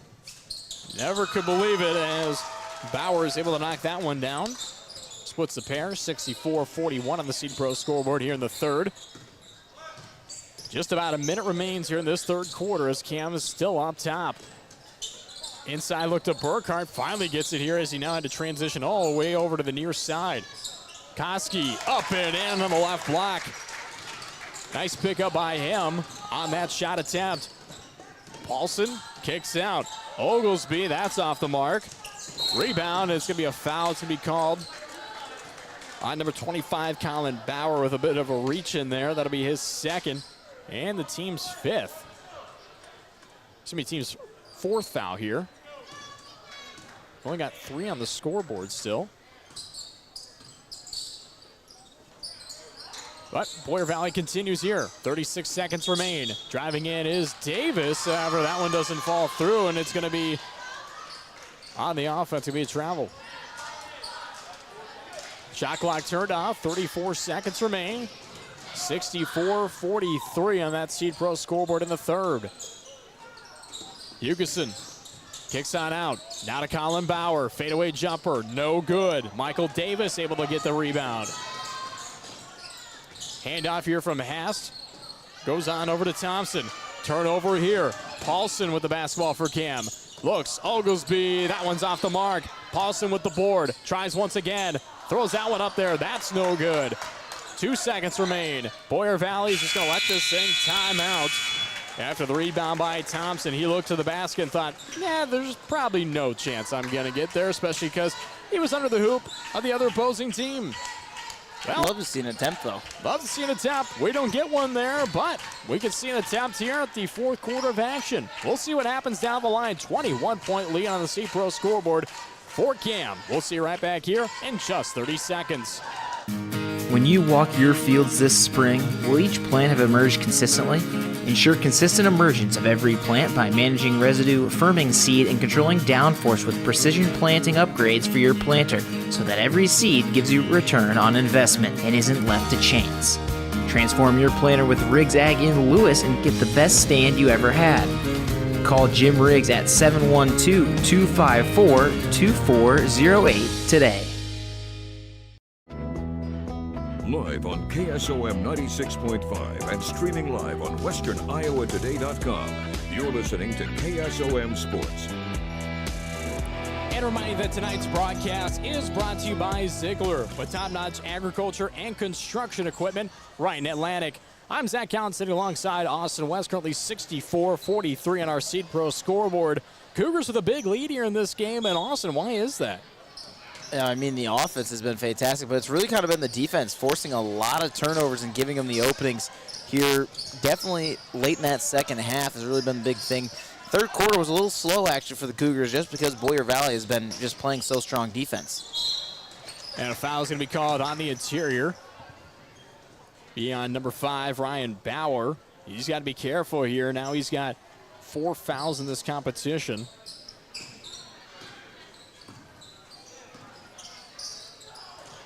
Boyer Valley back with the basketball. Just 7 minutes, 40 seconds remain in this competition. Hass on the right wing, tries looking in the inside to Lance. He tries with the reversal spin move, that's no good. Colin Bowery will haul on that basketball. Brody Paulson drives, looks on the inside of Ryan Bauer with the reversal, up and in. What a clean move. Mr. Bauer, what a play. 66-43 here in the fourth. Arley predicted 68-54. Lance tries with a high-arcing shot as that falls through off the glass for Boyer Valley. I mean, you're not that far off as of right now, 66-45. I mean, Cam's score might be slightly off, but you could see it for Boyer Valley. Ryan Bauer misses the three-point attempt from the top of the key. Speaker gets the rebound, kicks to Colin Bauer on the far side of the short corner, throws up another shot after a rebound there by Bauer. Can't get that one to fall through either. This one a deep three by Tommy Hass. Very deep as they hit the back of the iron. Davis tried driving in, and it's going to be a foul on the interior. It will be on the floor. Number 25, Colin Bauer, another foul for him. That's going to be his third, the team's second here in the fourth quarter. For Bauer, just picking up a lot of fouls here tonight. 6:35 left to go. Boyer Valley to inbound on the near baseline. Speaker, good defensive presence, just keeps his hands up, and a foul's going to be called on Tristan Burkhardt after Ryan Bauer came crashing down to the hardwood. Just an odd pass, kind of came at him, and he just kind of bounced it back off the top of Speaker's head. Really, I mean, it kind of hit his hand, then hit his head, and then rolled off the back and took a heck of a spin down to the floor. Thought we were watching volleyball there for a second. Kind of felt like it. And the great Sean Sterling. Oh. I like that reference. I understand. I get some things. I'm glad you get that one. I like that one. I'm in the modern era in a few things. Not everyone. I like the soccer one, too. Yes. That one's a good one. Yes. Deep three for Davis is no good, but it goes out of bounds. Last touch by the Cougars. I'm surprised they haven't made one for basketball yet. I feel like it's a lot harder, you know, for contact. I feel like it's not as difficult in some ways. You never know. Deep three, that's not offered up. Rebound here by Boyer Valley on the offensive board. Reineke trying to get to that board on the far side of the floor. Kicks this one out high to Hass. Hass kicks inside to Lance. Spin move up and in, eye off the glass. Ben Lance on that far post has just been impressive here tonight. He's been quiet, though, but when he's gotten his shot, he's been good.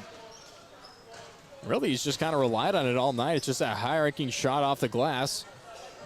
Foul is going to be here on number 33, Tristan Burkhardt, his third and the team's second for Boyer Valley. There was a foul down low on the floor, so Cam will take it out of inbounds here. Near baseline, Ryan Bauer to Speaker, now to Jotty at the top of the key. Jotty takes a deep three. That's off the back of the iron. Rebound by Lance. Jotty's been kind of quiet this second half. Reineke drives in, left-hand layup up and in. His first points here tonight. It's surprising he doesn't have more on the board. And a foul's going to be called as Paulson trying driving in through the lane. Both the sideline far official and the baseline official making that call. Looks like it's going to be number 23, Logan Thompson. I will say I'm a little surprised by the lack of timeouts, as one's actually going to get called, of course, as soon as I say that. And it's going to be the third one here for the Bulldogs, as they've just got 2 left now. But again, Cam is not taking any. And the foul is actually being number 33, Tristan Burkhardt, his 4th, as we're going to take a timeout with him. We'll see you back here in just 30 seconds. Cass Health in Atlantic, Iowa is a nationally recognized hospital, and we are proud of the awards and all of our recent accomplishments. But do you know what drives us to be the very best? You. We're passionate about helping our patients heal and feel their very best at any age and any stage of life. Cass Health, neighbors caring for neighbors. Live on KSOM 96.5 and streaming live on westerniowatoday.com. You're listening to KSOM Sports. And remind you that tonight's broadcast is brought to you by Iowa Western Community College in Atlantic. BU at Iowa Western. We welcome you back here to CAM High School. I'm Zach Collins alongside Austin West. Currently 66-49 the Seed Pro scoreboard. Inbound pass goes to McCade Paulson as it goes out of bounds. Last touch by Garcia, Boyer Valley. Remind you that if you're watching this live stream on Western Iowa Today TV, it's always brought to you by Nishnanet. 5:25 left to go here in this entirety of the competition. Inbound pass goes to Paulson, puts that one up and in. 4 points for him here tonight. Nice inbound pass from Speaker. Boyer Valley trying to answer back. Reineke drives in, jump stops, goes up strong, gets his own rebound after the missed shot, and another missed shot, and gets his own rebound again as it tussled around a few hands down low. Pick on out to Garcia, but he's going to travel. He had a good look, actually. I think he was just thinking a little bit too much there on the floor. Again, Garcia hasn't gotten much playing time, so that could be something here tonight. Is again, just flustered, kind of thrown into this not quite blowout, but not quite tight matchup. Right. 68-49 on the Seed Pro score. We mentioned, 19-point deficit. Not too big, but, as that one falls through a fadeaway jumper, McCade Paulson, another point here on the night. He's got 6 on the second half. Boyer Valley almost loses control of the basketball. Reineke able to pick that one up as he scooped that one up. Drives in, tries with a short jumper, bounces around and falls through. Nice shot by the sophomore to try to just kind of dive his way on in there. Reineke on Jotty has been huge so far in this fourth quarter. Right. Seen a lot from those two. Boyer Valley is going to make a substitution. They're going to bring in number 23, Logan Thompson. You're still within 19 on that Seed Pro scoreboard. It's still pretty much anyone's game here. Still over 4 minutes left to go. Pass goes down low to Garcia. Loses control of the basketball. He falls down on top. Tries to the pass. This is picked up by Hugerson. Goes on out to Johnny on the far side of the floor. Hands this one on off to Speaker. Speaker kicks this one out. Hugerson from downtown knocks it down. He was just 5 of 21 coming in here tonight. What an impressive shot that was. Take to the hoop, and it's going to be a charge. Offensive foul. It's going to be called number 33, Brody Koski. That'll be his 3rd, the team's 4th. As they're going to bring in Justin Kenkel for Boyer Valley, as well as number 33, Tristan Burkhardt. Looks like Boyer Valley pulling their starters. Ryan Oglesby checking in here for Cam. We'll also see number 21, Lucas James check in. As well as number 3 wing for Paulson. Floats this one in. It's a touch away and picked on up by... Must have got lucky in that case, or maybe the official's just a better angle than we had on that shot, as that one goes in Cam's favor. 3:22 left to go. Of course, once you look away for 2 seconds to see what the score is, a whistle's blown. You don't even know what happened after the play. Van Tiger down low, just win. And the team's 4th. And the only one really with major minutes still left in this game, it's Burkhardt for Boyer Valley. Everybody else pretty fresh here. Koski still in as well for Boyer. This is going to be thrown out of bounds. I don't think really anybody could have got. Kick out is picked on up by McCade Paulson here for the Cougars. By Hugerson and a rebound. Thankfully he gets up okay. Surprised McCade Paulson. A bit more minutes on the floor. Let's get the basketball back in their hands here once again. Again, put it on the junior to be the leader while the rest of the team over on the bench getting to enjoy maybe some nachos and some hot dogs over there. And it's going to be called a jump ball. Possession arrow going Boyer Valley's way after a little bit of, well, what do you even call it? I don't even know what you call it. Just hand the ball off to one another multiple times almost. Run a football play, triple option, I guess. Burkhart tries off in this one up. Slowly take this one down the floor. Loses the basketball for a second. Kind of was looking heads up, wasn't kind of aware of where the basketball was. As this one taken out by Oglesby as a missed off the mark shot. Left. Contains at the right wing. Try to get out of a little bit of a tussle almost around there. Foul is going to be called on Boyer Valley. Yeah, I'm not sure why they were kind of going for these fouls here late, especially that aggressor is going to come in for Cam. Koski, that's his fourth. They haven't marked his third, but I know it's his fourth foul, so we're going to leave that down on the sheet. Dogs.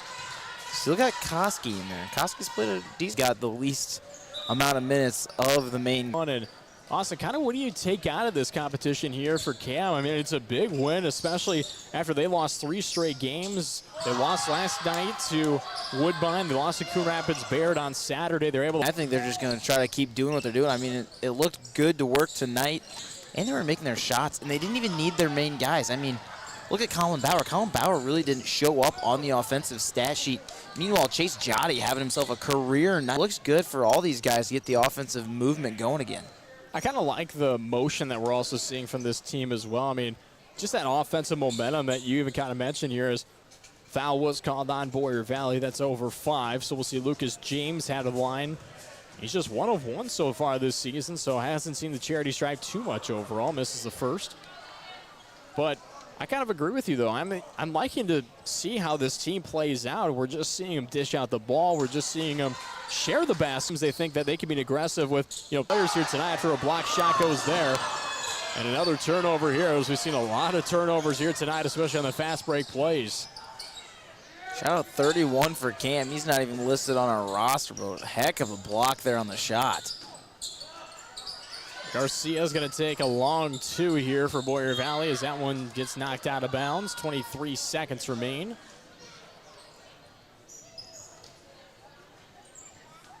But we'll see kind of how this plays out. It's currently 74-53 as this one's missed off the mark by Thompson. Rebound by Garcia. He tries driving in, but it's going to be a reach-in foul called on the Cougars. 2 more the Cougars down the line to finish off in this competition. What a win it is here for the Cougars. Here for Cam. Absolutely, it's a huge one for them to pick up here. Conference or maybe because, I mean, from how it's a team that just can come in and night out, play good basketball. They might not be winning every single game down the line, but this is a game that kind of shows you, all right, we can do this. We can move forward. We can beat pretty good teams down the line. Boyer Valley, pretty good team. They got some good players in that squad, and Cam's able to beat them easy-handedly.